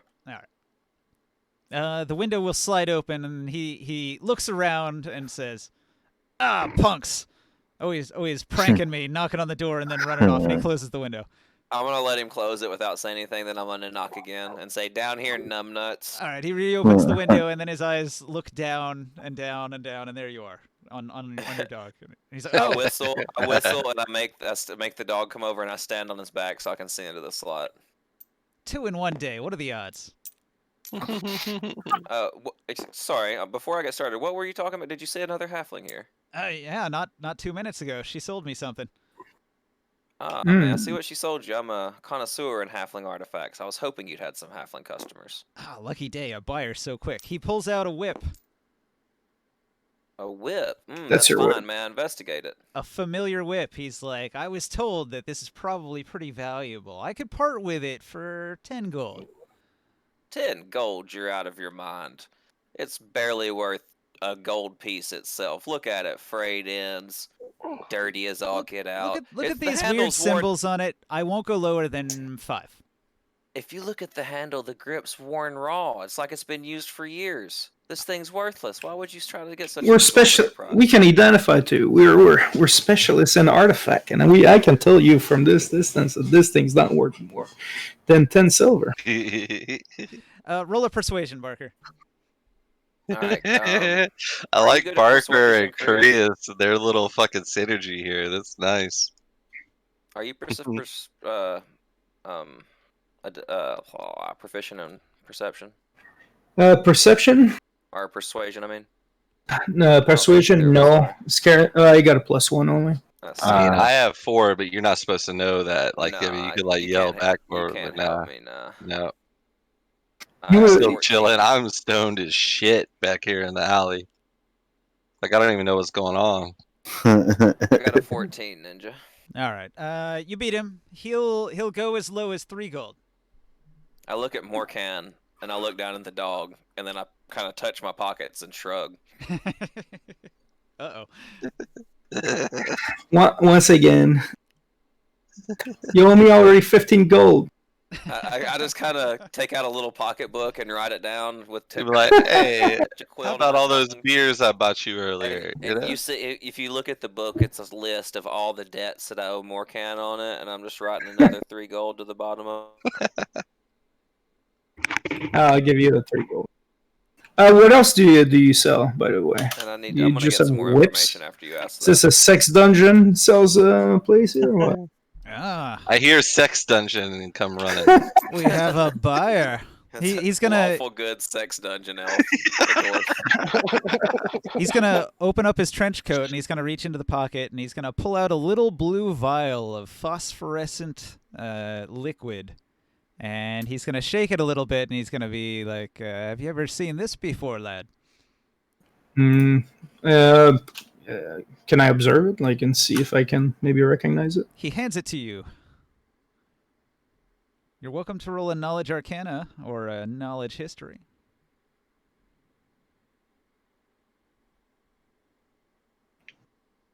Both are +5, so yeah.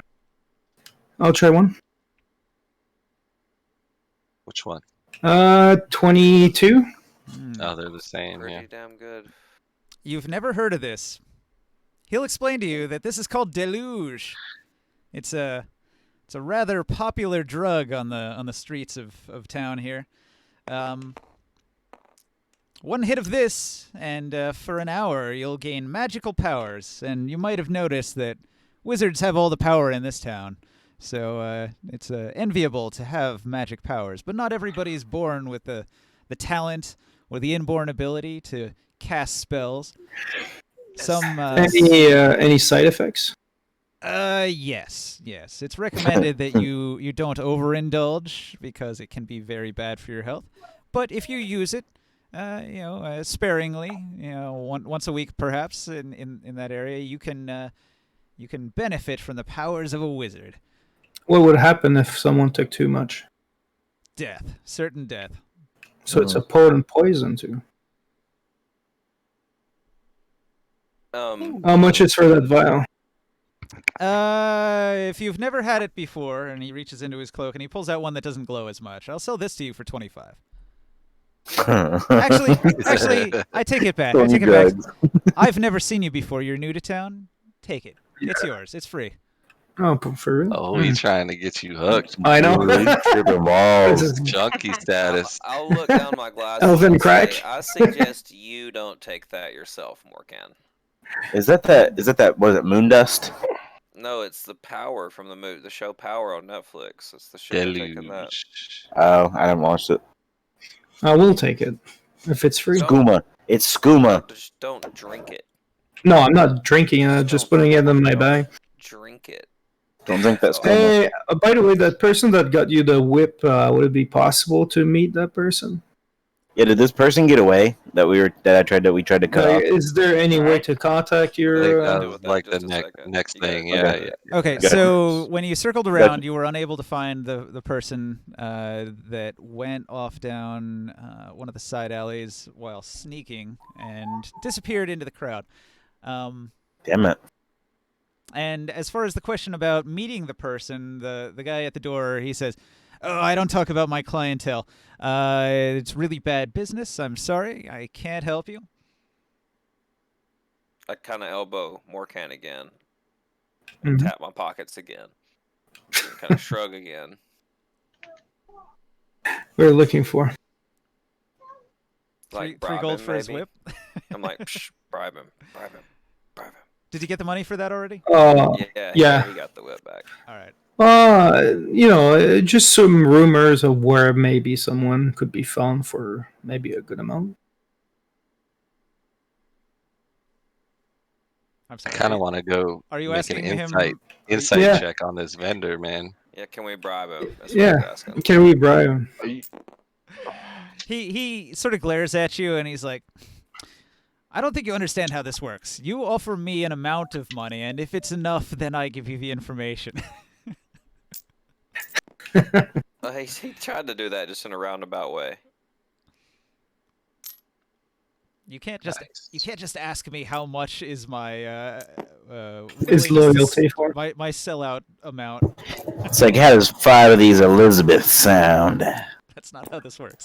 So I get on my knees, okay, and then I talk to the little man next to me. I just have 7 gold, man. Just offer him one. Just say we need information. Okay.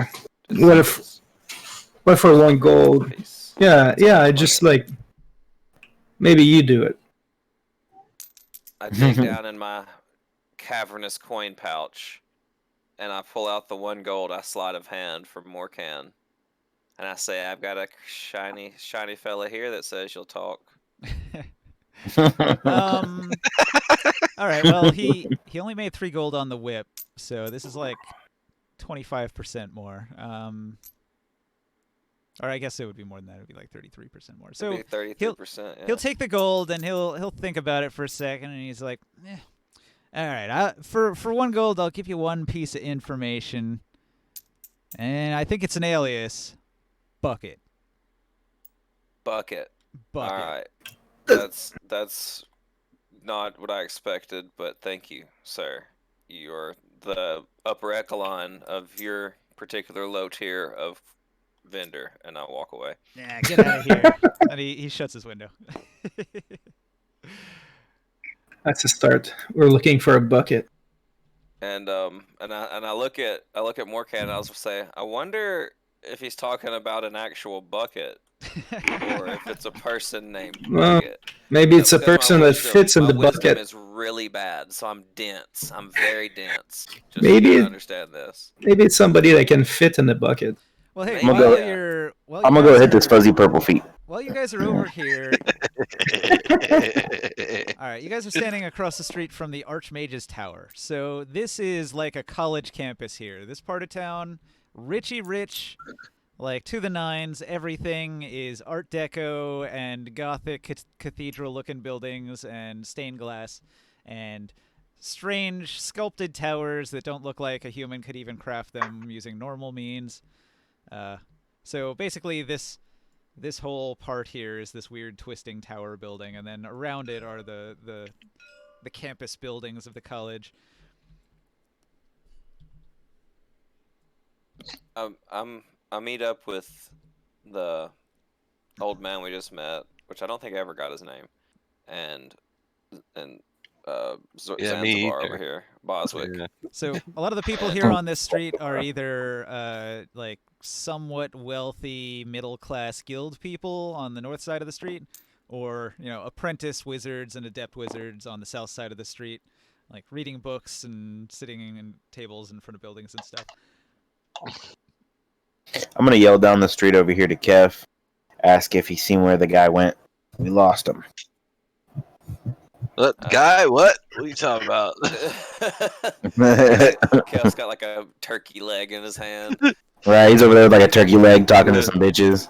But I wander. I stumble down the street feeling real good. You're aware they Just couldn't have gone far, so they're probably hit in this one of prop. these Archmage buildings. So Yeah, I make the connection. I was about to say that.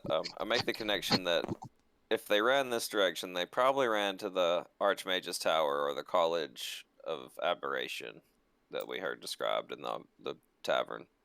We might should talk. Well, out since around I'm there. from here, wouldn't I know like a pretty good hiding spot around here? well, it's more likely that they were from the college and they simply disappeared back into the crowd of students. I just, Yeah, but ask the I'm old an man to urchin. take lead on this one since he's from here, local. Well, the urchin allows you to navigate the back alleys quicker. Yeah, so However, he just had to go blend into a crowd. Also, he's using magic to conceal himself, so you can't find him. Arcane tricksters are motherfuckers. I'm just gonna go ahead and tell you, we're not gonna find this person. Is basically what's gonna happen. Like, yeah, on top of his good stealth, which I rolled a 17 plus his bonuses, he's also got invisibility right now. Hey, but look, the Alright, DM's giving then. it away. It's a he. No. Disaster. Well, he had a man's build. He was of a decent size. It didn't look like a we saw him. small elf or anything. Yeah, you did say a man ran away. We did see him. We're looking I know for. I'm following Dr. Abworth because my pipe's running low. Did the man Yeah, you fill it follow, up. the man you're chasing, does he look like a bucket? No. Okay, while you're in this part of town, let me also describe that there's a group of people from the College of Abjuration, and a group of people from this other building, with a big illustrious D, with all this like fancy scroll work and like dragon heads coming off of it. Oh, nice. And so the D Force and the College of Abjuration, they're all like, Yeah, we're all standing- thinking it. They're standing in lines. They're standing in lines, and they're facing off against each other. And somebody from this side hurls a blast at somebody on this side, who raises a ward and deflects the blast. The people over here clap when the blast goes off, and the people over here clap when the blast is deflected or countered.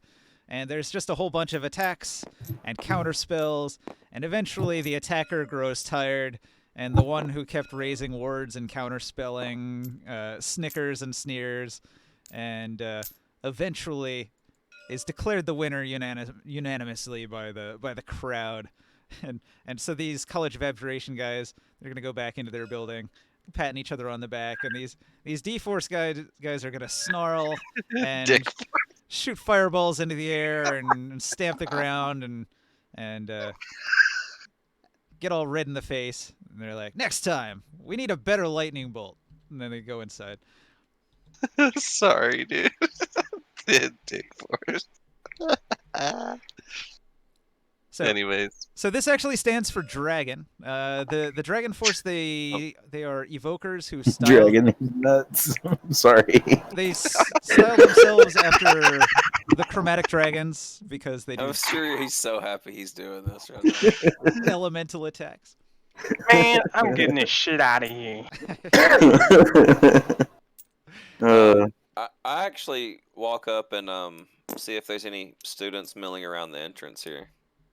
Oh yeah, there's people everywhere. There's crowds. Like this is a big wizard's town, and there's so you have like the archmage that runs a particular school of wizardry, and then under him you have the professors, and then under them you have the adepts, and then under them you have the apprentices. So you got like numerous levels of wizard. From at least in this area, you've got 3 different schools of magic that all have this one block. And so All right, there's well, tons of all of I them. just walk up to some random person chilling at the gate. You know, As I'm a former professor, would we gain anything from speaking to the professors? Sure. Take All your pick. right. Where do you go? You got 3 also options I'm here. quite intrigued as a city watchman. You know, like there's been a ruckus and I am alert. Are we still in search? search of the individual that stole the whip? I was gonna get some. I figured they got away, but I was gonna try to get some additional information from this place. Okay. Like I was what? gonna ask about a halfling student here, maybe that practices roguery. Bro, I thought Morkan was like an Okay. enemy guy that we were trying to find. And I I didn't was realize gonna send. I was gonna suggest Kazanlir went with you and maybe gathered more information about his quest while you were talking to the. Okay. All right. So we go up to the professors and Absolutely. we I am quite inquire- intrigued by the wizard. All right, hang on. Civil War. We have to drill down to a finer level of detail here. Pick a building. Exactly. Pick a building. Yeah, you guys go ahead and do your thing. We'll wait until you're done. All right. So Me and Morgan are gonna interrogate people. Yeah. But which after you do your thing. do any of the buildings have or colleges have to do with roguing? I was just going around the backside. All right, cool. I didn't know if you wanted to. Yeah, and Potato's got something he needs to do too, cause so. No, I was just circling around the back in case they did run off over here. All right. Try to Smart. think in character. Yeah, You have limited information, so the best you can do is ask around. So, do you want to ask some of the locals, gather information, roll and investigate? So that's what I was gonna do up here. I was just gonna find a person and ask them if I know halflings are rare in these parts. I was gonna ask if they had known about a halfling student in any of these colleges. Then from that information, I was gonna see maybe where we needed to talk to. But if you got a shortcut by being a former professor, maybe you can just go up to the head of one of these colleges and say if there's any halfling students, maybe. Someone Yeah. I mean, professors see students more than anybody. So You could ask them if they know Um, what the word bucket means I too. think abjuration might be like invisibility and stuff like that. It's words, Okay. defensive magics, shields. All right, let's start there. We approach the professors of the abjuration and inquire if they have a halfling student. All right. So, you enter the College of Abjuration, and you see many people sitting in rows of desks attending lectures. All of the lecture givers speak in dry monotone, and they're just sort of hypnotically talking about the benefits of a good ward, the defensive magics being superior to the offensive magics, and the students. Some of them are asleep, drooling on the desk. Other ones are paying attention, and it's sort of like goody two shoe students up front, just gazing at the lecture, and then there's stairs. Burping and snoring. Stairs that ascend to an upper floor if you wish to talk to somebody or continue on up into the upper part of the building. Well, I'd rather speak to a professor who is not currently lecturing, so I would go to the upper floor. You continue upstairs. You'll see a row of buildings, or not buildings. You see a row of rooms labeled. One of the rooms is labeled library. One of the other rooms is labeled research. One of the other rooms is labeled experiments. And then there's another set of stairs, curving staircase that ascends up to yet a third floor of the building. And there's a sign that indicates that the headmaster of this college is further up the stairs on the third floor. All right. I nudge Lazarus and say, we should probably just head up to the headmaster, let's find out what's really going on here.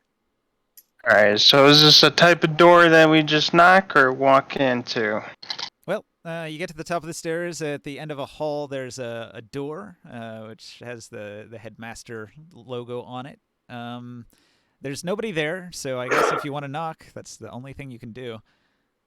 All right. So we approach politely and knock. All right.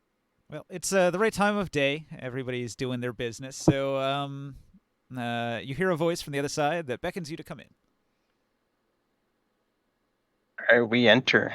All right. So you're inside the headmaster of the College of Abjuration's office. He's an older man, somewhat decrepit in appearance, but he has a kindly face, and he's going to ask what you've come about. What business are you on? I say, hello, good sir. We've come to inquire about any halfling students, as we've seen one steal one of our comrades' items. Well, there are no thieves here, rest assured. I understand that, but do you have any halfling students? Well, that is sort of privileged information. I don't like to divulge too much about my student class, but I'll tell you that halflings are quite rare. You'll find mostly human, elven, half-elven students. I recall having a half-orc student once, kind of a pitiable creature.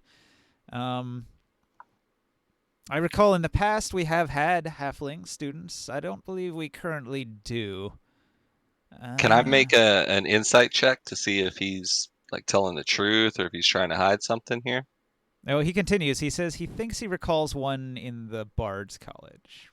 Gotcha. But he doesn't know her by name. Yeah, you can roll an insight. Have you heard of someone called Bucket? We're not with Ring them, a bro. bell. Is that a name? We're not with them. Oh, no? Yeah. Talk to this guy right now. Right. Hey. It's just me and Zapper. Okay, well, I'll hold off. I'm asking through the window. Well, obviously I'm new at this, but my intelligence is very high. Is there any sort of conversational technique to extract Or- more information? Can I make a insight type of hey, Do you have a halfling or not? Because he seems kind of dodgy about the question in the Okay, first place. so Like, in social situations like this, things that you could do include an insight check to determine whether you think he's lying or not. You can tell subtle cues, nonverbal things that indicate somebody's lying, like their eyes are shifty or they're sweating a little bit. okay, It's a- yeah. You I'll have make an to wonder- insight check to see if he's lying about telling me there's a halfling in the Bard College or The not. other, you the know? other thing you could try is a persuasion check to get more information out of him than he would I'd normally rather be do willing that. to give. Okay. I'd rather do that because I feel he's telling the truth. Okay. What's I trust you, Lazarus Black. What's I or your charisma? You may be old, but you are wise. Another do have option a would be 4 intimidate. perception, so- Be like, look here, old man, you give me this information or I'll throw you out the window. Yeah. Might not go so well for you, though. I have 4 persuasion, so I don't know if that helps. but Yeah, can we you do go that? ahead. You go ahead, Kev. Can we help each other with the persuasion check, or is it? If you have proficiency in persuasion, you can help on a persuasion check. I do. Not very good. So it's all you. Well, yeah, but I can help He you. doesn't So have proficiency in it. Yeah, I was gonna say okay, I okay. do, but or no, I don't. All right. So I roll a d20. Perception. Oh my god. 8. An 8. To try to persuade him? Yep. Where, Persuasion. He's going to Which- tell what- you, I've been forthcoming. I do not recall halfling students. You should try the other schools. I do hope that you find who you're looking for. Although I don't recall anybody by the name of Bucket. I do think you should try the Bard's College, though. They have good memories, and halflings tend to hang out there, if you know what I mean. I'm not trying to stereotype or anything, but you know how halflings are. Hmm. Hmm. Yeah, halflings are. we saw him. Yeah, they got the run good weed. to your quarters. Is there any area that Tony. non-students may lounge around this area? Oh yeah, non-students are welcome to hang around the campus and speak with the students. However, the libraries are off limits to all except for the professors, because those books are quite valuable, of course. Students use their own materials, their own books, take their own notes. The valuable books are kept under lock and key and well warded, mind you, in case you know anybody who has the ill-conceived notion to try to steal from a wizard's college. And he laughs, and he tells you a story about this poor fellow who had both of his legs blown off by a lightning bolt when he tried to unlock the door, the door on the 3rd floor that contained some artifacts that they had protected.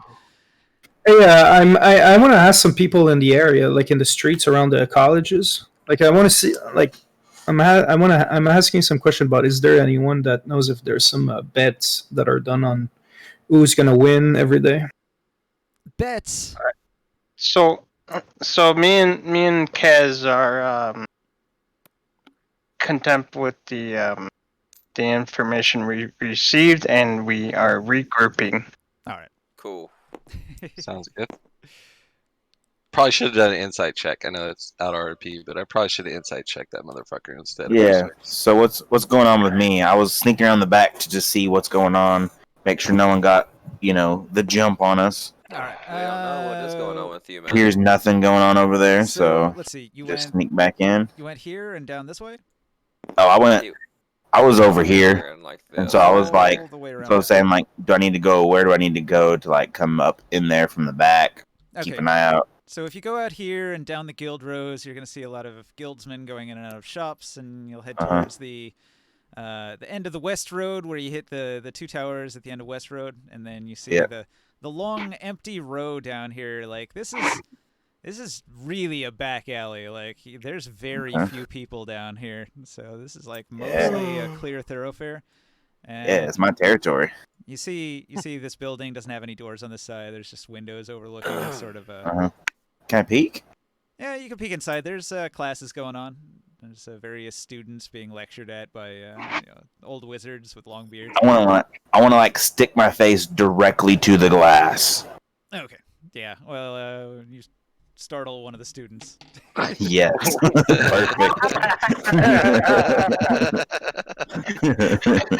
That definitely just shit his pants. Well, that's the truth. That's the second Who Let a Bugbear into town that you've got. Oops.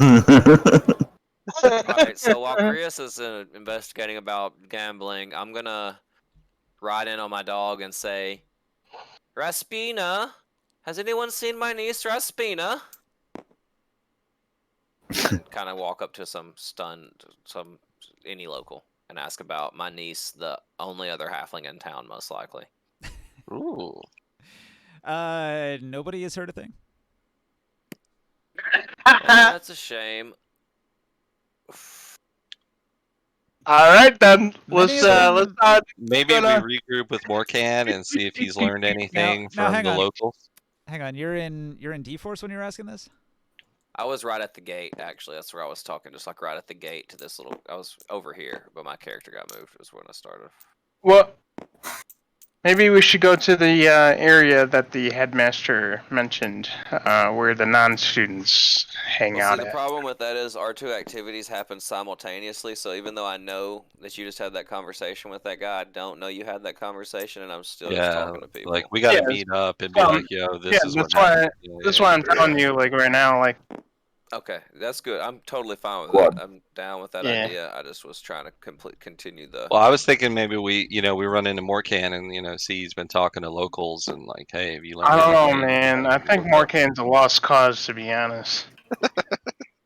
Hey, Barker, when you're at the Dragon Force building, the College of Evocation, you're asking about your niece, and they don't have any answers for you. But while you're here, one of the researching students is going to approach you and ask, "Oh, I've never seen a halfling before. I've heard of your kind. Don't you live in tropical jungles? Do you eat human flesh? I've heard some of you eat human flesh. You're not going to eat me, are you? Oh, this is fascinating. You're so short. How do you fit all of your organs inside of your body? What I are poke the his shins, density and of I'd your say bones? they look tasty. Could I experiment on you? I'd pay you well." I say I charge a leg per experiment. No. I need my leg. I'll give you 100 gold if you let me cast a spell on you. Which spell? I ask. I've been practicing this spell. It's called Chaos Bolt. That sounds terrible. I'll Ooh. do Wait, it. hold on there, For science. hello, tobacco, And 100 gold connoisseur. coins. I need the money. I understand that What you they do, said. but so I pull Aberforth to the side, and I tell him there's a possible buff that I can put on you to withstand the attack. I nod and give you the thumbs up behind the dog's back so he can't see you. Or me, I mean. All right, so I have either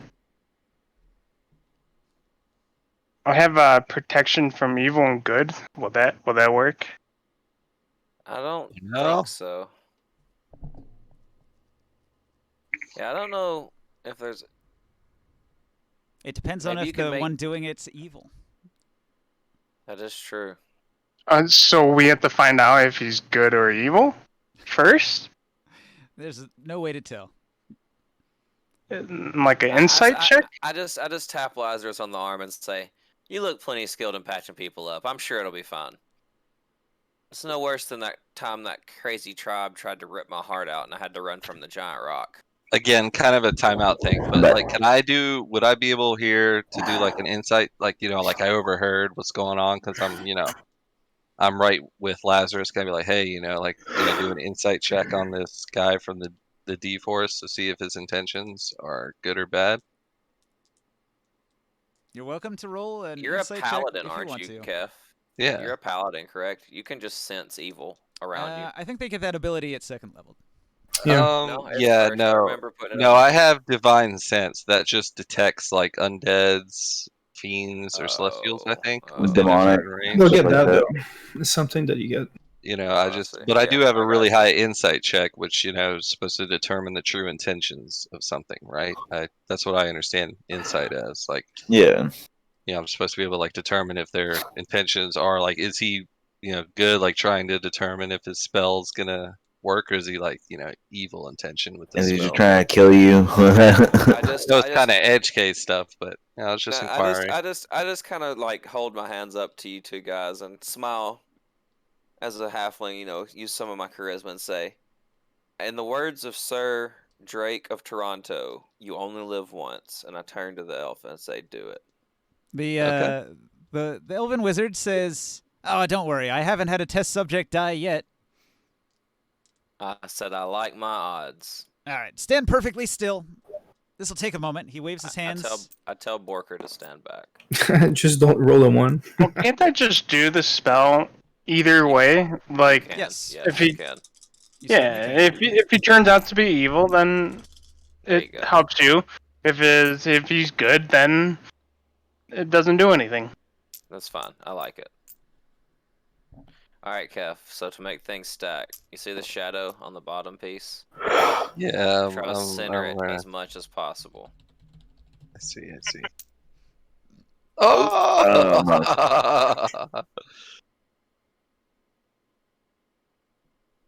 So do I die? Just checking something about protection from good and evil before I confirm. This is about 1,000 times more fun than I ever thought it would be, and I knew it was going to be fun. So you cast the protection on Barker. It's gonna last up to 10 minutes, concentration based. Barker, you just got Yes. hit for Ow. 6 damage.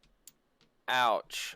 I almost die. It's cold damage. You are frozen to the bone. You've never been so cold. My feet protect me. They're furry. But you got 100 gold. You got a big husky Through chattering teeth, I hold my hand out for the pouch of gold. So the wizard, after casting the spell, says, "Fascinating. Fascinating. I tested this on an elf on Monday, and it melted some of his skin off, like an acid. And then I tested it on a dwarf on Tuesday, and the dwarf's beard was burned off. And then as he's saying this, I point to Morkan and have do a little writing symbol, like take notes. and then We can steal this guy's research. I tested Yep. it on a half orc on Wednesday, and it froze her like it froze you. You don't have any half orc in your blood, do you? I say no, but is it Wednesday? No. It's Saturday. Upon How many hearing this, element- I how many cower. elements of magic are there? Maybe it's on a rotating cycle. Maybe it's What- random. I haven't sorted this out yet. I need What- more what- test Say the name subjects. of it is What Chaos Bolt. What phase of the moon was it? And which moon? There's 3. I ask him for the money because he still hasn't paid me. Oh, yeah, yes. He reaches into his numerous pockets and produces a bag, and it feels a little light when he hands it to you. I count it. It's platinum. Quickly. There's 10 of them. Ah, excellent. Can I get Morkan to distract him and try to sleight of hand into those mini pockets of his? Try And to I kind of Liar. give Alright. I kind of give Calzanir, Alright. Kazanlir and Lazarus the you might want to get headed that way direction kind of head nod and try to sneak my hand in this guy's pocket. All right, I'll try to distract him. Okay, so I take a small knife and I cut the inside of my hand a little bit, and then I get my blood to start moving in the air. And can you do this? Magic. Yeah, I guess you distract him a little bit. He'll glance over there. So I roll a Barker, 17 you sleight roll a of hand. 17 sleight of hand. Nice. Hmm. Yeah, I've kind of been running away since I hear the part about the beard burning off, so I'm like way the fuck up here. don't want to burn that beard. As I think you could actually maybe learn this spell if you. I don't know. Maybe there's a chance you could learn this spell. Well, I'm taking notes. I like all the things that he said. I put them in my scribe. Yeah, so like you don't just get spells you learn from leveling up. You can learn spells other ways by reading books or studying tomes, Okay. wizards books. What and the Yeah. fuck? Well, Looks like a canoe. That is a canoe. we might be. You reach into the Yes. wizard's pocket, one of his numerous magical pockets, and pull something out, and instantly a boat. Oh, shit. I say, "Good day, sir," and I hop on the dog and run.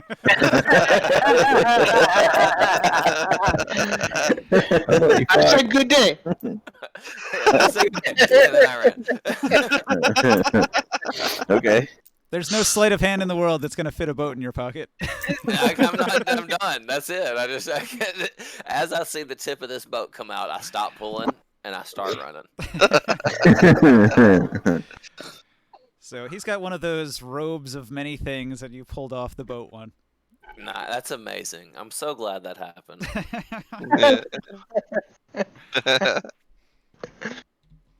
So he's confused and he scrambles to try to fit the boat back in his robe. But It's like, now what do I do with the boat? far too late for any of that. But you guys all took off running, so he's left confused. So I say, guys, Lazarus, did you get any clues? I'm dead out. yes, we have a lead that there are some halflings around Bard College. Obviously, I should have thought of that. That's that low So wizard la bullshit di effect. da di da di da.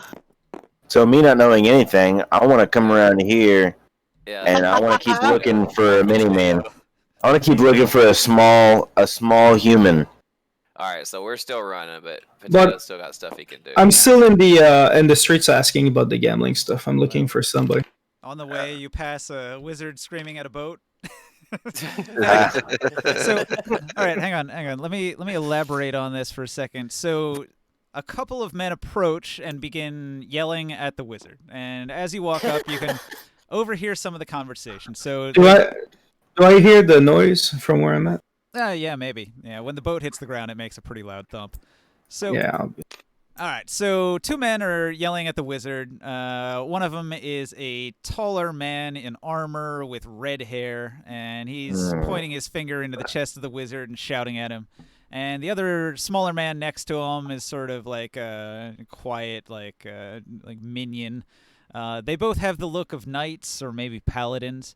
They seem to be on the watch. They have symbols that are like matching symbols with the watchmen that you saw on the walls and at the gates. Yeah.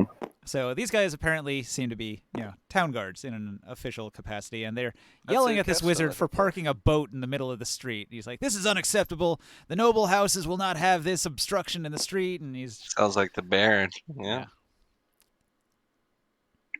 Okay, well I guess during the chaos, I want to pick the boat up. Too bad I've been running my ass off since I heard about beards burning off, and I'm up here with Lazarus. all right. Roll an athletics check. Athletics. Oop, I gotta turn it around. Hold on. Let's look who I found. I know. I mean, I only just sort of put her off to the side so she wasn't on the map. Pay no attention to that. I didn't mean to. Her whole coochie showing in that. I didn't mean to do a D10. I meant to do a D20. You mind if I re-roll, or do you want me to? Yeah, reroll. You can't do a D10. It doesn't work. That's more like it. All right. Oh, that's my bad. With a 20, you lift up the boat with all your might.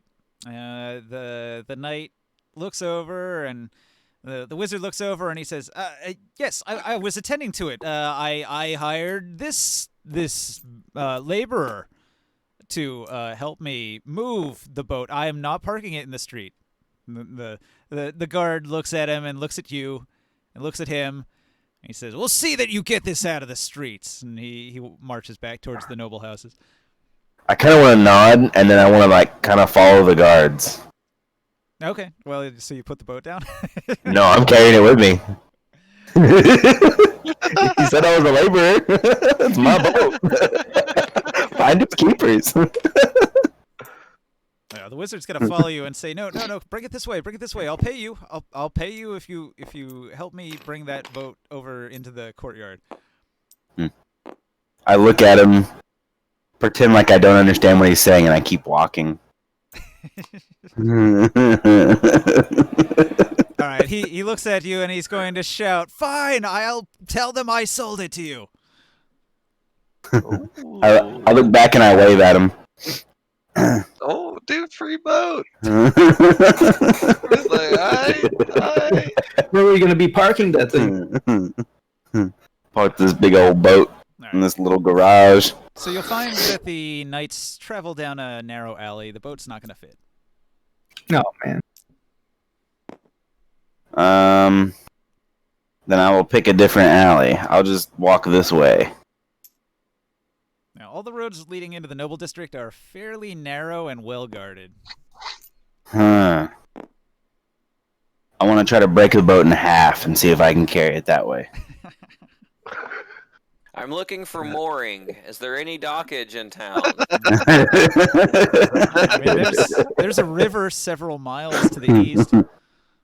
Just carry the boat several miles. It'll Is be there easy. nowhere for a man to park his boat in this backwater washroom?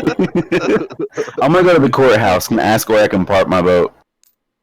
Okay. Well, there's a guardsman nearby on the steps to the courthouse. He'll arch an eyebrow at you, and he'll say, "Who let this bugbear into town? Where did you get a Name of this campaign. Where did you get a boat?" This man, that man sold it to me. He's gonna tell you you have to take that outside. Just take it down the street and take it out to the road, I guess. Aye. Okay. So then I'm gonna go ahead and take his advice and carry it down the streets. Kind of look a little confused because I've only been here this one time.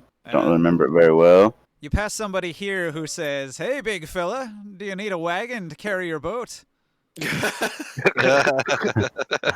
I approach him and see what he has to offer. Now, a wagon as fine as this would cost 200 gold, but I'll rent it to you for 1 gold per day. Mind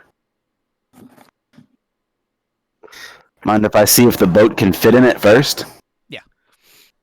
It does. I mean, we do have Elven. It does fit. I don't know how long it's going to take you to get there, but if you can get that boat docked at Elvenport, Does it come with horses or anything? No. you should find out how many You people could fit on pull this it. boat. You know, It doesn't have any horses, but We'll have the dog pull on it. it's easier to carry this way.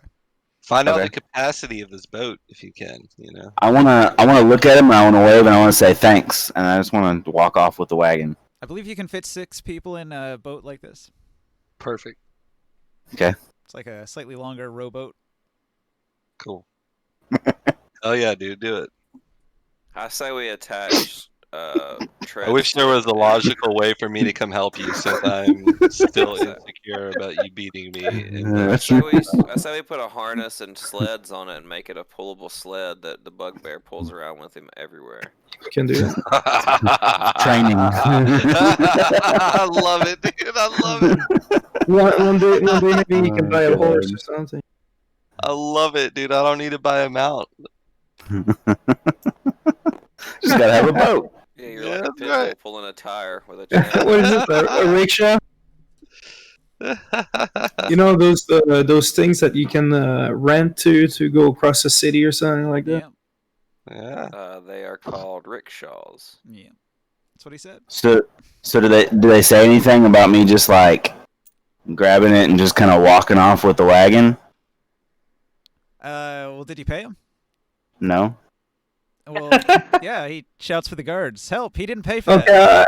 While that happens, I go and give him a gold. I look back and I say I'm taking it for a test drive. I paid the guy for 2 days. Okay. All right, so 2 days. you step in and you stop him. Morcan is just everybody's bankroll. He just Right, dude? covers up all the messes everybody makes. All right, I'm gonna take it for a stroll through town. you give him a gold. What? 1 He gave gold him per 2 day. gold he gave him 2 gold. All right, so you have So 2 he's days. good for 2 2 days days. of wagon rental. I wanna come to the blacksmith and ask what he'll trade Hey, for his boat. man, good dude, call. I pay for the rental, and I can sit in the boat while you pull on it. That's Yeah. how it works. Okay, you pull up to the blacksmith shop with a boat and a wagon. Mhm. And then Health in How the many back times sitting have I in it. said that sentence? The blacksmith looks at you and he shrugs and he says, "This is why I lost the arm wrestling match." So I look at him and be like, "So what can you give me for this?" Or no, he won it. He won it by one. And this is why I almost lost the arm wrestling match. Oh yeah, he did. He did win. You're pulling boats around for practice. It's wonderful practice. I'm pulling a cart with a boat. It's good for the cardio. He's gonna say, "Look, I like you, kid, but there's not a patch of water to put a boat in for miles around, and I don't really need the wood. I use coal in my furnace." Mm. Isn't there a So river? how much for just wood? You just want to smash it? If you chop the boat up into firewood, yeah, I'll sell it to you at a copper piece per quart of wood. Hmm. Well, someone said that there's a river couple Yo, couple miles ago. we need this boat, bro. Where does that river leads to? You can see on the map just over here. The river goes down to Elvenport, or Okay. up into the Orklands. Either way. Oh, that might be good for Down going to the Orklands. Shining Falls or Loudwater. Yeah. That would be neat for transportation, man. Can I come back this way and see if I can sell it back to the guy that gave it to me? Yeah, I guess if you Fucking. you can return to the D-Force building. However, he's gone back inside, and so finding him is going to require some investigation. I don't feel like my character is a very good investigator, so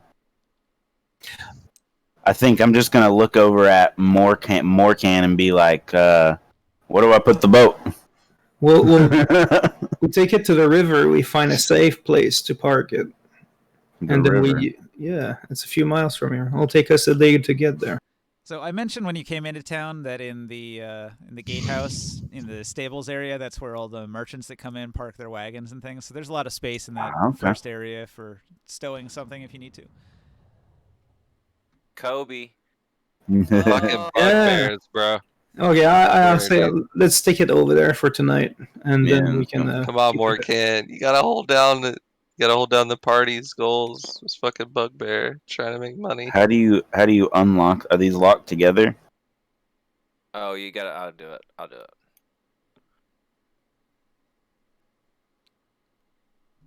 You're good now. All right, I'm gonna park my little boat in this stable here. Check it, Kev.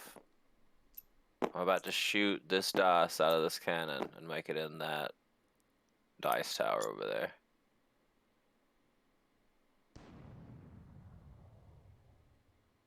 Oh, he missed. He Oh. missed. Let's see. So I want to park the boat here, but I want to leave it like on the stable or on the deal. Okay. Keep smoking that sweet Shire Sweet Leaf. Yeah, that's all we're doing. We're smoking. We're back at the in the porch of the inn. Back at the party, you mean? Hmm. Bard's College is rocking. Yeah, Rocking. follow- Bitch. Oh. follow this guy back to the inns over here. Are you still Come like, in here. And... critically injured by frostbite? Yeah, I've got 2 HP. The old man can help you. But I'll come here and look for booze. you're also the current richest party member, so you have that going for you. Yes, I'm loaded. Time out. Morgan Did that will be proud did that of me. protection actually help him? Buy me an elephant. So that wizard was true neutral. All he cares about is research. He has no moral compunctions about whether you live or die. So he wasn't evil. He wasn't an aberration or a fae or an angel or a demon or any of those things that would affect it in any way. So But I don't get the name. Protection from evil and good. So, Yeah. there used to be 2 spells in earlier editions. Protection from evil would protect you against demons and devils. Protection from Good would protect you from Fae and So he was Celestials. neutral. He was just a neutral guy. All he cared about was science. So Okay. protection from good and evil didn't actually impact him. If you're up against undead, it's really useful. Oh yeah. Undead and devils, it works really great. And also, any evil creature that has mind control powers, that spell is a nullifier. It'll prevent you from being charmed by sirens and, I don't know, vampires, things like that. Okay. Cool. So I had to go pee. What the fuck happened with the boat? We parked it. It's all parked Kev cares about. I parked the boat. We parked it for the night. As long as it's not on a road blocking the path of traffic in town. Near the stables is a spot for wagons and things to be parked. So Yo, this song is a banger. I like it. Oh, Where are you at, Barker? What hour and minute in this video? um, It's 4 hours. I'm at 1 hour 31 minutes and 27 seconds. 38. Same. This motherfuckers are bad. It reminds me of Final Fantasy when you're 7, when you're in the casino place. Yeah. Oh, somebody changed it. Oh, sorry.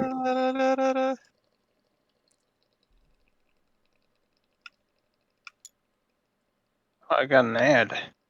Mhm. I love this Alright. D&D playlist Get in in the there. background. Get That's in there. perfect. Oh. All right, so I come back and I'm gonna go ask the barkeep for an ale. Wait, hold on.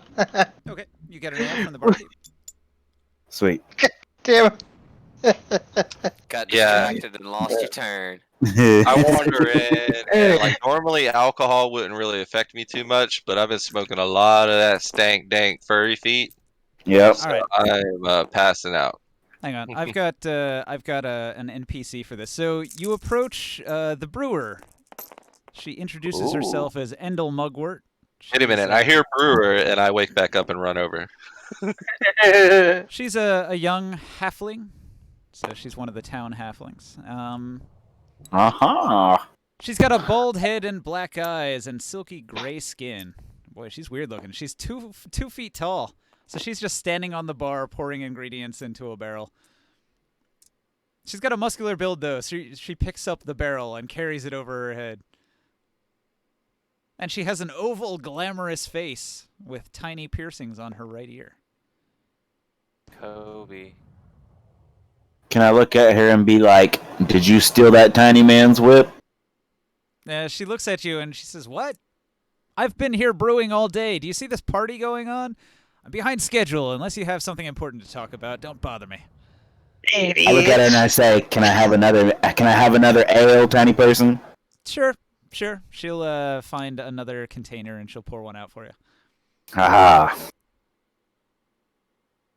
They're on tap tonight. I watch intently as she brews more brews, considering I have brewer's supplies. So She looks at you for a second and she considers and she says, I have need of a courier. You look like you're new to town. If you need a job, you could carry this package for me.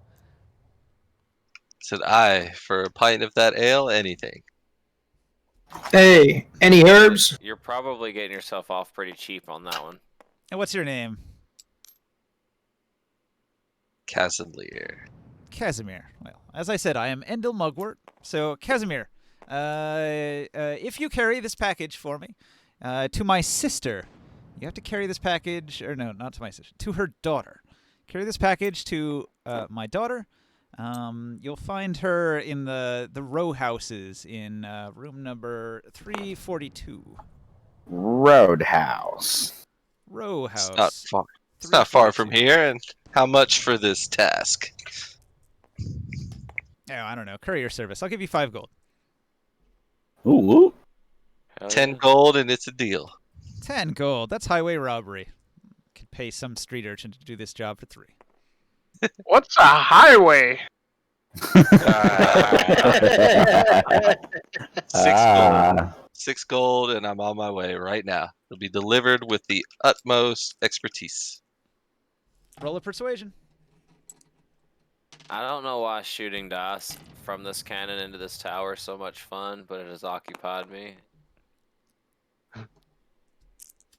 Are you able to aim inside, so it drops inside the top? 22. Oh, Nailed God. It took Nailed me a it. long time First to get try. it working. She likes your face, so she'll do it for 6. That's totally the way to roll the dice, man. That's I the take best the way. package and head on out Okay. to the row houses right around the corner. I like how we stopped doing important stuff and then just started drinking booze. It's my kind of D&D game. Bro, I'm still feeling that stank dank furry feet, so I'm back. Sounds like I got me a future customer.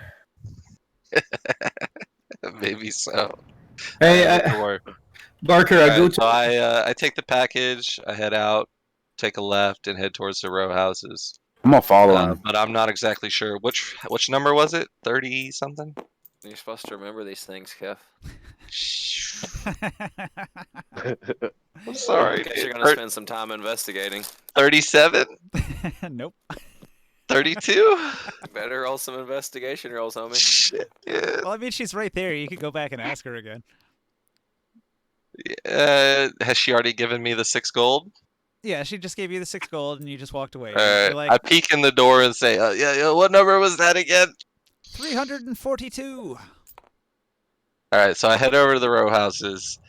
I look around, trying to see if there's any type of direction or signs that say, like, maybe what house number. Okay. Well, the or row whatnot. houses, there's 3 floors to the row houses. It looks like all of the building rooms along the bottom floor are 0 through 100. Mm-hmm. Damn. So I head up the stairs, to the 3rd floor, assuming that 342 would be on the 3rd floor. All right. That's not You get the up to the numbers 3rd you said. floor. Here you'll find room 342. Did you I not walk say up to the door. 347? Yeah, you said 342. Okay. I knock on 342. I was just testing you. All right. So a halfling answers the door. Nice try. She's a younger halfling. Oh, snap. I should have brought somebody with me. Yeah, I followed you. I wander to the building where Kaz went, but I don't know where he went. Okay, say, hello, young miss. I have a package here for you from the inn, and I hand her the package, and then I ask, like, hey, so what have you been up to today? She looks around and she says, "What, you want my life story? Thanks for the package. Get out of here." Well, the halflings are pretty rare around these parts, Forgive me for being a little inquisitive when I run into a halfling that I do not see very often. Yeah, she's going to tell you, we're not that rare. There's got to be at least 6 halflings here, I'll have you know. Well, She says, there's me, there's my mother, there's a couple I don't know. They hang in different circles. We hang in the Bard's College, but I've heard there are a few others. And that tiny man on the beast. Any of these halflings in the Bard College that that have, can cast magic, have magic capabilities? What, all of them? She laughs. So, well, we ran into an incident earlier down in the Archmage's Tower, and we were just, trying to find out what was going on. The City Watchman and me, trying to keep the peace. Do you know of any halflings that have been, might have any ill intent towards the College of Abjuration or the D-Force, the Dragon Force? Well, I mean, I probably shouldn't talk, but there's a rivalry between every school of magic in this town.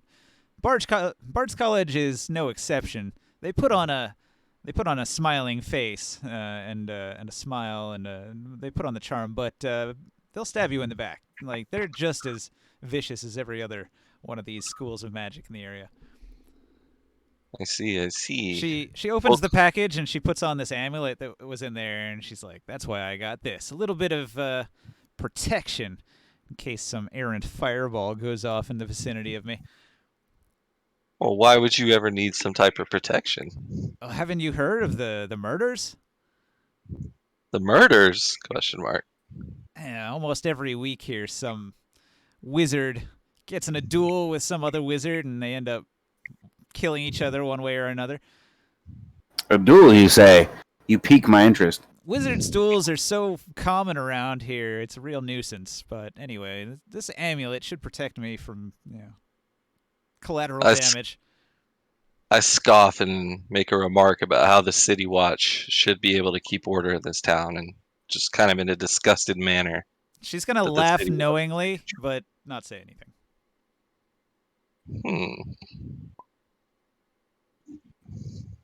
She ignores me. Okay, well, let's see here. She is pretty busy brewing. There's a party going on. There's a party going on in her room? No, I'm looking at the chat. Barker's talking to the other halfling. The one brewing beer at the party.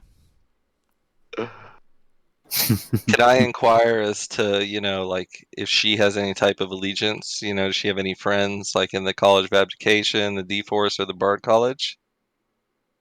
No, I hate them all. Screw wizards.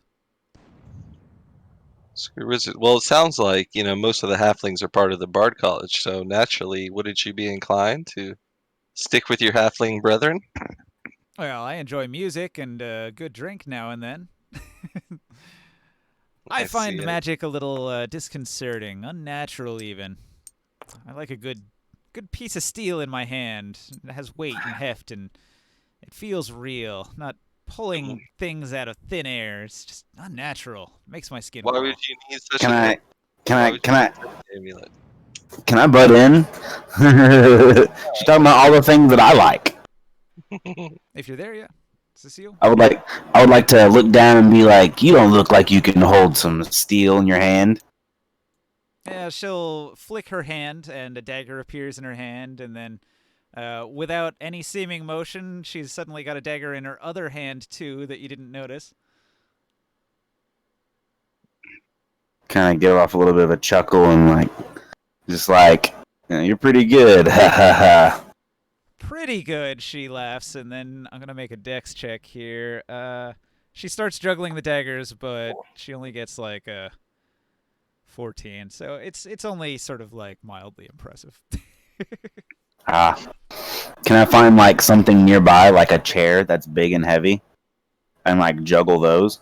Well, I mean, she's a halfling. Her chairs are... Can I juggle her and a chair and Kev?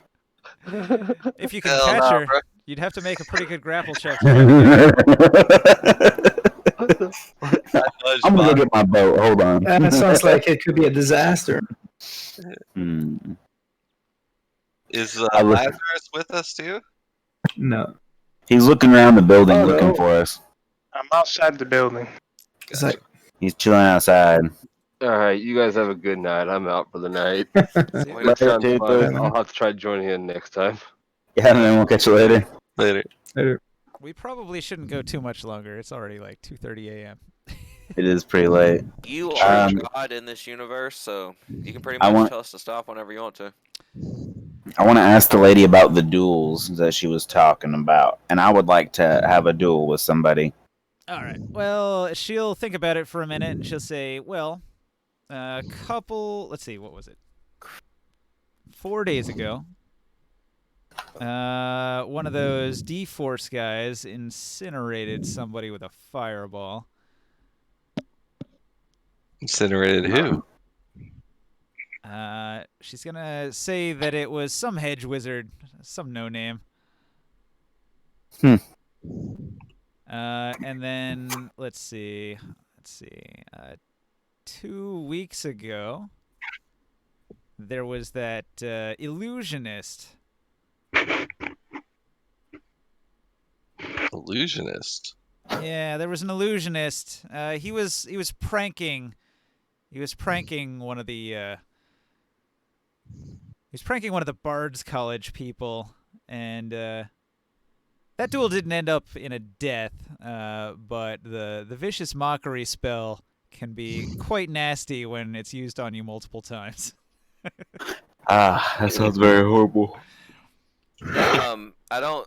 Let's see. All three of you. I don't know how experienced you are, but the things he's describing are very much part of the arcane trickster's arsenal. Right. I'm a fighter. I know nothing of magic. I know brute strength. And then And she's gonna say, I recall one other story, but this was last month. There was a major debacle between the Archmagus Wulgrith and one of the higher ups in the House of Bones. It was a pretty major conflict, and several of the lesser wizards of each school got into it as well. There were 2 casualties that day, both from the House of Bones. Man. Well, where can I go to have one of these duels? I mean, it's not like they're scheduled. They just happen when 2 wizards hate each other enough to fight and murder each other in the street. Ah. I get inquire like why, like how did the wizard houses gain so much power over the city's watch in this town? Like, Oh, I think they use some sort of sorcery on the. Powerful, bro. I think they use some sort of sorcery on the Baron. He never comes out of his bunker deep below. Who knows if he's even alive? He could be ruler in name only, while these wizards go around running the show and just tell us all that he's still alive. I haven't seen him the entire time I've been here, and I've been here for 6 months. I see. Sounds like a weak ruler to me. Yeah. Yeah, I'm disgusted by this, you know. You need someone strong who can lead. And she's going to continue to rant, saying, and the Watchmen, they're not keeping watch of much of anything, the bunch of drug addicts. We'll see about that, you know. All right, so, you know, considering I have pretty high wisdom, I kind of understand, you know, the vicious mockery and spells and whatnot, and I kind of, you know, I look around the room and see if there's anything that might kind of lend some knowledge to, like, you know, what she's really into. Like, she's obviously more powerful than she's let on. She says that she used to be an adventurer. There's a variety of interesting old elven crypts and orc ruins in the area here. Oh, I inquire about the ruins. It piques my interest when she talks about ruins and say, you know, I have a few traveler friends that are quite interested in some archaeological ruins around this area. Can she shed some more light on what I might be looking for? She's going to look at you and she's going to say, I'm giving you a lot of information for free here. What am I getting out of this? If you want me to be a guide, I could show you around for a price. Do you want a boat? I say, she glares and says, "What the hell would I use a boat for?" That's what I'm saying. Like, it's free. I mean, do I have a map? Like, is that something that I have? I don't have it in my inventory, I guess, but nope. Then no. Yeah, okay. Say, well, how much would she charge to lead, you know, my friends and I to some of these ruins she speaks of? Yeah, I won't do it for less than 100 gold. All right, bye-bye. Throw me a bone here. Said, okay, well, thanks for all the information. Enjoy your new amulet. And I guess, you know, I kind of bump Boswick and say, you know, hey, maybe our Bard's College should be our next stop. She'll, I guess she, like, asks what your names are, so she knows who you are, and she says, well, Cousin Lear and Boswick, thanks for the help. I'll see you around, I guess, and she shuts the door. I want to quickly get in you know, next time, you know, we gotta have a duel. She's 2 feet tall. She's not going to duel a bugbear. It'll be fun. Well, I made 6 gold. I'm down. I'm good. And definitely I a house honestly phone. like, it seems like the Bard's College. You is didn't make probably- that Chaos Bolt money. Yeah, you're right about that. 100 platinum? What the fuck was that? 100 gold, 10 platinum. Oh, okay. What? Yeah, Holy still, shit. You'll be 10 able. platinum's what? You'll be like- able. He's gonna be able to pay back his What about debts, man. Electrum? Platinum's above Electrum, isn't it? Electrum's 5 gold. Okay. I thought it would be like 100, 100, all the way down on the scale. No, it's If not. you don't It's- count Electrum, it's like metric. It's every 10. Okay, bet. It just gets weird when you add Electrum in. I actually I went know through it's my. kind of late, but like, is there any way I can? No, it seemed like she was telling the truth. I don't want to insight check. I guess I wouldn't have done anything. She was rather forthcoming. You were doing her a Yeah, favor she by was. delivering her amulet, so she Yeah, chatted a yeah. bit. I was really surprised how much information he let her give you without anything. Just She told us some about a bunch bitch, of some bitch ruins. you were given a package to. I feel like I Give should you all go that information. get 100 gold from fucking Dr. Ash. She's Get a a guide. she's a teenage girl. She's just very talkative. Mm. All right, well, I head back to the inn, and first thing I do is, hey, Dr. Avworth, I'm delivering these goods here to the row house. This girl said that she, knew about a lot of ruins and artifacts around here for 100 gold. You might be able to talk her down, but just want to let you know, Mr. Rich Man over here. And I'm still wondering the buildings where last Zav's just like, where is everybody? No, I mentioned that I feel like my money needs to be kind of banked right now while I'm getting ready for this expedition, but maybe in the future that's a good Absolutely. idea. I just figured should let you know. Maybe if we find another way to entice her. So that was into Alright, being I alive. give up and go back to where And Doctor, Kira Everforth Mugwort. was. That's her name, Kira. Oh, I definitely wanna should write have that asked down. what her name Kira was. Mugwort. Might want to write that down. I'm going to. But we should probably call it here today. Mugwort. Mugwort. Brewer's daughter. Yeah, halfling. Brewer's daughter, 100 gold for guide to ruins / artifacts. Room 342. Did you say 347? Nope, it's 342, man. In low houses. That's definitely good to remember. Yeah, we might find something as we move on that might be leveraged enough to make her do that for us for free. You know what I'm saying?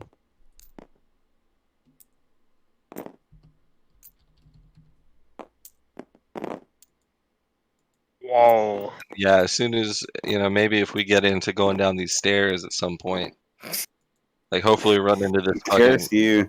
this Baron who may or may not be alive, find out what's going on. Like maybe, I might end up being the Baron of this fucking city. Potato's trying so hard to get away from my flip powers and he just can't. Oh, he did it. Haha. Over Watch in my this. other game, Mad God is the Baron of that town. Yeah, Yeah. You saw I nothing. I could see that happen. Like if this, I could eventually maybe we can make that work. That'd be cool.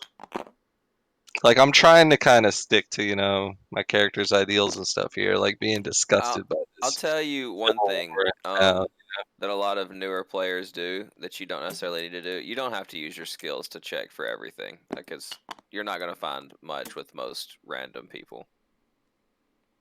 Yeah, you're right. I still feel like I probably should have done an insight check on this dude in the College of Abjuration though, because he seemed kind of sketch. He was fine. Yeah, maybe. I let a dude shoot me with a chaos bolt. I don't know, Just but need to chill a it's little kind of bit. logical that this dude's gonna deflect some blame, about some shit that just went down in the streets, and Hey, like, oh, it was the somebody- Bard's College, right? That guy Somebody had- pick that board up for a second. But to be fair, like, he's not the only person that talked about like halflings Bard College being kind of a thing, so Hmm. I guess like we're trying to find this halfling. And rolling a 4 doesn't help. A little bit more. There's Yeah, one thing. I am the most unlucky person in the world, so I'm just warning you guys. Like, yeah, that's just how it is. is there But I anything can else? kind of on stay the on What's hand. going on? What's the board? And for something Trying I to threw put it together in a few days, this feels like it Honestly, came together Ninja, pretty well. yeah, I'm surprised you had so much like actual content, like just in the beginning city right here. Like we didn't even Mhm. have a combat. Like there was no fight, but you had some shit. And I was trying to kind of like, yeah, I know that you had created kind of a storyline with the whole wizard civil war thing, which actually works really well with me being like a lawful good city watch. Like I definitely want to kind of like follow that lead, you know, so that works out pretty well. I thought that was pretty cool. I threw in Kobe. some rumors about the Watchmen too. I know, and I can't. That's why, like, I've asked everywhere about this city watch, and like, we just got to get down. I think, down the Yeah, stairs. we need to just start going down the stairs. We need to go to the Bard's College, find out who this bitch that stole from me was. I have a feeling it was just a thief that stole my shit. It was just a random thing that happened. But still. Oh, Yeah, but we've heard from Maybe, maybe multiple not. sources now that like the Bard's College halflings kind of a Mhm. thing, you know. So like, that's probably our next stop is to go there and inquire. And I know I went there tried to inquire earlier, but it was too loud. You know, I couldn't overhear any conversations and shit. But maybe we could set up like a, you know, a listener or something to listen in there at a time when there's not a party going on and find out some more information. All right, Barker, this is some inside baseball, but as DM, I wanted the party to know where the Thieves Guild was. Oh, see, I got you. So that's the fence. That's the Thieves Guild. They're in the back alleys. Ah, okay. Probably should Yeah, have see, that's what I'm inquired. saying. I feel like we could look for this person, but it's not going Mhm. to lead us to anything significant. Is what I was kind of saying. Yeah. I mean, you already got the whip back, you know, for sure. And Yeah, but we can try to get our money back too. Well, he got 100 gold out of getting. he got 100 freaking platinum for a chaos 100 bolt. gold. 10 platinum. Yeah, still. Speaking of like, so when he rests, and I know this is kind of a new question, but like he's gonna recover health, right, from a long rest. Yeah. Yeah. Okay. So you roll a hit dice when you take a long rest, and I would roll apply the 1d8 healing. and recover that much HP. Well, I could cast lay on hands before we plus rest. your level, so it's like a D8 plus 1. You sure? Yeah, you can heal him up. Yeah, I was gonna do that. Like maybe I don't know. I cast lay on hands on him. Can we do Could that? have done before it we as stop? soon as I got laser bolted. Yeah. Well, I want to do it before we rest, so I recover my health, my HP pool for lay on Yeah. hands. Like, so I'll give you 5 We'll just- HP.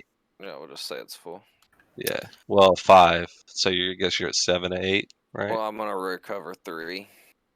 So. Okay. All right. Yeah. And we'll then just I'll say recover we'll my say health. we'll say we did good investigations today. We'll head back to our room at the inn. Still Yeah, didn't find anybody to We'll fight. get all toasted on some stanky danky furry feet. We'll Mm. drink a bunch of Danky furry. booze. So that's I wanted to mention another thing. I never give XP anymore. I've given up on the experience point system in D&D. I use the optional milestone XP instead. Okay. So Okay. Okay. So when it makes sense in the story, or when you defeat a particularly challenging like boss critter, and it feels like you should earn a level, that's when you'll gain a level. Okay. I like it. That works for me. Yeah. All like right. So my next fun level. time, you know, we go to the Bard's College, see what's up, and then maybe see about going down the stairs. Yeah. So Mhm. like Seems like all of our storylines are kind of leading down the stairs. I like to cut down on the murder hoboing in my game, and I feel like the hunt for XP to gain levels is like the number one reason people become murder hobos. Now the number two reason is for loot, and you can't ever get rid of the loot or there's no game. The whole game is I want to go in the dungeon and get loot. So I don't touch that, but I try to get it at the other end by getting rid of XP. Sounds good. See, I fight, and that's like how I show glory, basically, to like my god, is by battling. I haven't really found a whole lot of Once. opportunities. You know, I'm all fucking lawful good and heal and light and shit. I haven't really found a whole lot of opportunities for that yet. But Right. So I'm just gonna run down Just doing because you're test of lawful strength. good doesn't mean you have to be a beacon of light. Yeah. So the other thing I want to try to do is I want to try to figure out what each one of your characters' goals are, and maybe tie your level ups to achieving things having to do with that primary goal, right? okay. So, My goal Yeah. is to Like- definitely kill the people who ransacked my village and my tribesmen. So maybe, Mine is maybe, definitely to stop this like civil war between the wizard houses. You know, like, maybe under through control. the week come up with a little backstory you can give Ninja so he can do that. Yeah. It doesn't have to be like elaborate or complex. Just something that drives your character. Okay. Or at least think about it and write it down, and then when we play again, I'll ask about it. We'll try to figure out what to do about it. Oh yeah. Cool. Like if your goal is to like figure out why the town watch here is so useless and to try to fix it, you could go about doing that, and if you achieve any major milestone in that, that would be your level up there. I want to create a museum called Abforth's Believe It or Not. Well, you just got to get rich Of all enough the to stuff buy I- the House of B and become the head of the Necromancer Guild. No, that's no. You take all the fun out of it. I got to dig the shit up myself. What is Or this go from Archmages. house incorporated up here? Okay, so that is the. Let me look here. That is the. That's Mr. House. He's one of the factions you could help if you want him to run the strip. That is the Transmutation School. As far as the wizard schools go here, they're the one that cares the least about politics and power, and more about money and commerce and engineering. So they're Heavy Industries Incorporated. They are a very business-oriented wizard school. And they use transmutation magic to create products that they sell. Like They're Shinra. They can create or destroy water. They can cast purify food and drinks. They can run an operation purifying less than optimal food. Maybe it's started to go bad. They'll just freshen it up and then resell it. They have mold earth, so they can do any kind of like industrial, like digging and tunneling sort of stuff with mold earth spells. So they are a very sort of practical and industrious wizard college. Okay, cool. Like a support wizard. Cool. Conveniently right next to the blacksmith. I was gonna say you got the blacksmith, Tanner's Row. Thieves Guild, blacksmith, Archmages Towers right across the road. When I started this, I just had a picture, and I added all of the locations myself. So cool. I tried to make it make sense. Yeah. You did a great job, man. You did an amazing job. Like I had a lot of fun. We didn't even fight anything. Right. Yeah, it's funny. Having fun It's funny running around how with we it were now. on top of the stairs ready to go in the dungeon, and then all of a sudden we're going around the entire city, so that was cool. So the second floor down is cellars and sewers. So that's probably where you're gonna get like your first level. I'm in here to kill giant rats mission. Yes. The prerequisite killing giant rats mission. I even have a cool NPC to give you the mission when you go down the stairs. So His name is Ratty McKillrat. no. It's a bond. Well, I mean, yeah, again, Bard's College. What else would we want to check out in town? Not much, really. it's I feel like if I spend another Well, night in town, I'm gonna. House of Bones had something. his right? name is Votnelos. He's a lizard man rat catcher. He lives in the sewer.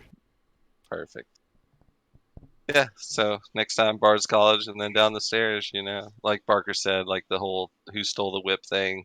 I guess, may as well follow up, but it's kind of inconsequential. We already got the whip back. You made money. Down the stairs. So probably. Bucket is a named NPC with her own stat block and her own goals and everything. So she's a recurring character I plan to use a bunch. I wasn't gonna say that. I felt like she was somebody that's gonna be around, and we're not meant to get too close to her yet. Right. I didn't want to try to metagame. Yeah. Cool. Be cool, yeah. She's a higher level rogue, so she's real dodgy. She's gonna be able to escape from you guys fairly easy. She also has that urchin thing where she can move at double speed through the back alleys. Huh. Oh, nice. Yeah, no wonder she was gone. Right. Fucking bloop. All right, I'm gonna save it. Hope everybody's got all of their stuff taken care of on the table here. Yes. Absolutely. Yeah, we're all passed out at the end. Ugh. Over here sleeping. That was honestly a lot more fun than I ever thought it was going to be. Like, I know we played D&D like a couple nights or a while back, but like, you did a great job, Ninja. Thanks. Shit's like really fleshed out. Like I really like how you created a couple storylines like before we even started. You know, like hey, this whole wizard civil war is a thing. Like this whole underworld, the Baron. Where is he? Like I don't know. How many games have you mastered? The first game that I DM'd was when I was 15, and I'm 40 now. Got experience. So that's like 25 years of DMing. Yeah. And bear with this, like we'll get the hang of it as we move forward. I know tonight was maybe a couple times it was a little like. I would imagine Ninja has more experience with new D&D players than any DM I've ever met. Well, my other game on Wednesdays is based on the Darkest Dungeon, and in the Darkest Dungeon, the whole gameplay loop is there's a wagon that comes in with a bunch of random level 1 heroes, and you throw them into the dungeon, and it's such a hardcore dungeon that like 3 out of the 4 of them just die, and the last one's gone insane and has to be thrown in a mental institution to cure him of the rabies that he got. So like it's just a constantly revolving door of heroes, and then except for Mad God. He's always there and long. Well, Mad God's on his 3rd character. You might not know, but he had 2 previous characters that both died. Sounds like my luck. Yeah. Cool, man. Well, again, thanks so much, dude. This is fucking awesome. Yep, no problem. I thought it would be fun. I've got a lot of free time. And I haven't been able to play D&D with Barker in a while. I've been trying to get a game going. Mm-hmm. And I feel like this group is not going to be nearly as toxic or terrible as most of them I've played with you. I don't know. I do got a boat. We talk a lot and we get distracted easily, but we're not toxic people. Yeah. Not maliciously. We're good-natured toxic. I would say almost every game I've run has some sort of personality conflict that comes up. But a factor of that is that a bunch of those games were with Pig Needle. Yes. Yeah, I don't think we'll have any of that here. I like our dynamics here between people. Like I've already got this whole fucking Boswick beat me in a fucking strength battle. Like that's gonna kill my fucking psyche for a while. It's crying until I save his ass because I'm a paladin in some fight. Like I'll get some redemption by saving the life of Boswick, and then he'll be me. Yeah. He's gonna be like one fight. He's just gonna be like, "Ha!" and like cleave off the head of like a zombie or something, and look at me and just grin. Just like, dude, this dude's already bought me fucking beer and fucking got me high. Like, I love this man. And then you got this old fucking wizard over here. I still don't even know if I know his name. Just like in the party, like who the fuck is this dude? Talking about Lazarus Black. Yeah, I didn't get into like it. Didn't introduce yourself at all. You just like we did it. Okay, we did. We were in the been college like a ninja. together. All right, yeah. You're right. A bunch of people are on a boat together, so I figured we just know each other from the boat. Barker, well, Lazarus was in the own college already. There was 3 of us on a boat. Potato and Zapper were in town. Mm-hmm. Kaz and Laz I was are like going to high be in an alley by the myself dynamic for a long duo. time. Okay, well, Boswick was an outlander, so he probably came in from the north. 3 of you were on the boat, and 1 of you was already here. Yeah, and we had that strength battle. He beat me, but he respects the power of the dwarf, so he came to join us. You are, but still growing man. So you'll get stronger. Right, I will redeem myself. Don't worry about that. You'll get stronger as you get taller. I understand. Yeah, Barker and Chris have this whole like archaeology, scholar thing going on. Right. That only makes sense for then Lazarus Black to come in as some like old wise ass Gandalf. Like I like the dynamic we got going here. I think it's gonna turn out pretty well. Yeah. Yeah, I think it'll be fun. Yeah. So is like 7 o'clock too early for you, Ninja, to start? I would have been able to do it today at 7. Is 7 o'clock all right for everybody? Yeah. So we don't play all night and get too Sorry, late? I know it kind of came together kind of haphazard at the end. We're making characters most of the night and shit, but now that we got started, like, well, we didn't know who actually was going to show up. We were supposed to have we like actually tried to get together a few days to make characters with people. It just never really worked. I mean, we had, earlier like, the better for me. people that were supposed to be in on this, which might actually be a good thing in the long run. Like, we may have a couple people that make characters, and like if I can't make it one night or whatever, they can hop in. But Sure. What did you say, Zapper, just now? I was just saying earlier, the better for me. Yeah, I didn't know it was gonna take that long to make my character. To be honest with you. I think we Right. should start about It's 7, always so if we long. run a 4-hour game, it could be over at 11, and Well, people we can still ran get sleep and shit. So absolutely. Yeah. for We ran an my- hour for later my than we should tonight. for my Wednesday game, Right. I usually aim for 8 p.m. until about midnight Eastern Standard Time, but I'm willing to start a 7 o'clock game. That's still reasonable for my schedule. You still get to sleep till 5. Don't worry about it. You got a good night, Saturday night. Well, I mean, I had to go to Yeah, bed. we want to keep playing. I had to go to bed early and set an alarm today, and for me, early is like 11 p.m. or not p.m. 11 a.m. a.m. 11 Yeah. a.m. until sometime before we started. Right. It's like I I had- have to get. I have an obligation, so I should go to bed before noon tomorrow. Right. I had unexpected work. Goddamn. Today, having to help students and shit. So that might happen to me every once in a while. But now that my character's made and stuff, like I can just hop in and no problem. Well, as of right now, I get off at 5 on Saturdays, but they're talking about extending our hours because people apparently want to come in after like 5 o'clock or whatever on Saturdays. Well, how would that work? Like, say Potato showed up an hour after we started, but he just We like would just assume he was trailing along with the group and didn't have anything to contribute up to that point. And just In kind of my- handwave it. In my regular game, when somebody doesn't show up, or if they don't show up, they don't go on the adventure. They just stay in town. Okay. If they go on the adventure and then they have to like leave in the middle of the game, I'll usually try to autopilot the character a little bit, but 9 times out of 10, if there's an easy out for me to just make your character disappear and go sleep in the wagon or something, I'll usually take it. we got a boat to sleep on now. Shit. Yeah. Yeah, you And gotta find a parking Didn't know spot, you were man. such a boat guy, Kev. I'll throw out a warning. Love it, I'll throw out a bro. warning that one of the things I do as a DM is that if you don't show up to the game, you tend to get pranked a little bit, and bad things happen to your character when you're not there.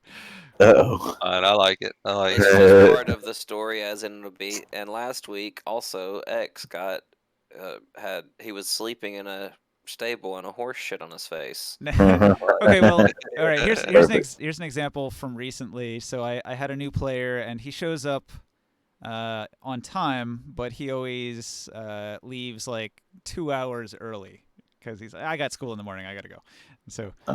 And so everybody assumes like, yeah, he's gonna crap out after 2 hours, just like half the game, and that gets annoying week after week after week. So in one of our last games, after he left, I was like, all right, it's his turn.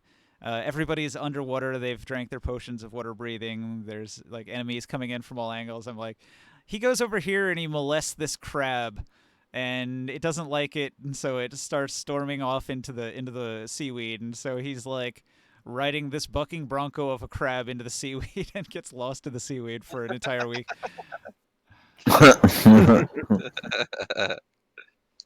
Gotta find your way out. And it's like, well, if you're not controlling your character, I will, and you're not gonna like what happens. It's gonna be a fun ride. I always love to see what you made happen to Beery. That was But good. it's Good fun. never serious or I'm not- Your character's not gonna die. You're not gonna lose HP. You're not gonna lose items. So you Yeah, should yeah, fuck with you. and then if you come back and you're like, no, I didn't want to do that, I would have done something else, I'll usually be like, all right. He's basically just drawing a dick on your face for passing out of the party. Right. Love it. That is the mindset. Yeah. If you fall asleep or if you don't show up or if you leave early, we will prank you a little bit. If you fall asleep during the game. That is to be expected. Yep. That's just like, well, and this happens Just to you, breathing heavy. right? I plan on drinking most nights. Probably playing D&D. I hope that doesn't Yeah. become a problem. But like, I mean, I'm gonna I continue to found it only smoke. is a problem unless you get real drunk. yeah, Saturday night's like the one night where Only time I've ever had a problem in Ninja's D&D games, I got too drunk while I was playing. Well, yeah, of course. Was your character an alcoholic at the time? No, but I might have been. It wasn't that one character? No, that guy, dude. The only problem I've ever had in one of your games, I was drunk and Maverick tried to fuck with me for trying to get treasure, Oh yeah, that was brutal.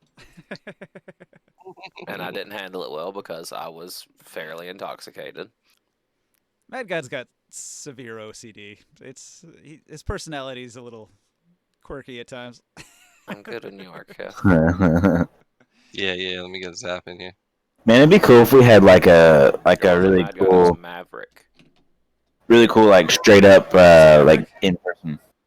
Are you What's that? inviting the right person? See, Maverick was always pretty chill to me.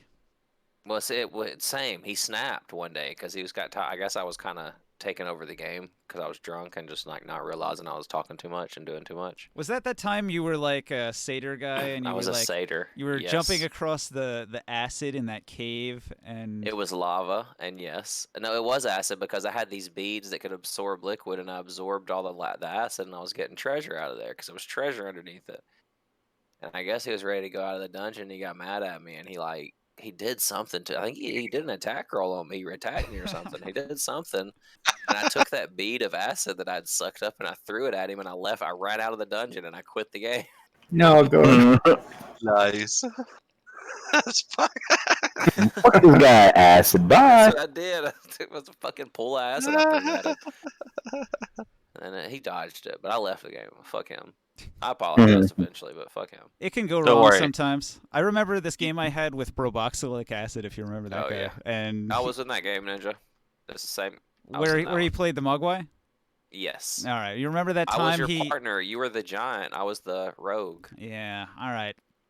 I was so mad. He just I was your Jimmy Hart. You he were took my, he took the vital quest item, hopped on his wagon, and took off in the opposite direction, So- and we could never so- catch up to him. He stole the God. wagon that we were using as a team and took the quest item across the map. And the DM would not give us away. Pig Needle. I don't know if you've heard of it. He would not give us away or let us find a way to stop him from doing it. That's cancer. It really was. Don't cancer. worry. I can absolutely guarantee you there's never going to be any issues like between people in this fucking Ninja, group. I'm Like, gonna tell you right now, that was one of my like- favorite D&D games I've ever played because of we had such a good team going. I was a ranger and I was like your spokesman, and you were like we were like working on being very evil, nefarious people, and Pig Needle and Brobox hated it. Yeah. Well, he wanted to be like a happy little forest creature, a Mogwai. And me and you were talking about slavery contracts. Yes. There was a difference between the party. I would love like some D&D sometime. Yeah, it's like fucking everybody's just like chaotic evil or Conflict. some shit. Dude, like, yeah. I play a lot of evil Murder characters. everybody. That would be nuts. One of my It's fun. longest running games where I was a player, I was a Oh, wizard who this was 3.5 where the Book of Vile Darkness had some cool feats in it, and I had caught a devil and skinned it, and then skinned myself, and then put all the devil skin on myself in replacement of my own skin. So I had devil skin. And that devil skin is Nice. great in 3.5.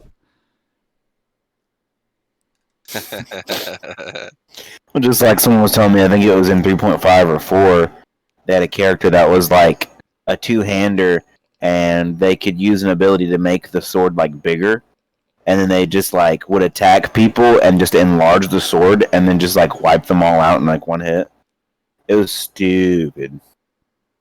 Yeah. I've heard worse. There's a thing you can do where a bard can summon his instrument magically, and Oh, Mhm. the organ. the guy decides it's going to be like one of those 10-ton pipe organs. Okay, yeah, that's a great story. So he sets up his battles so he's always above his opponent, and Yep. then summons in his instrument because it's the free action and it's a 3-ton pipe organ. So he summons it above them and smashes them. And it's 20d6 crushing damage.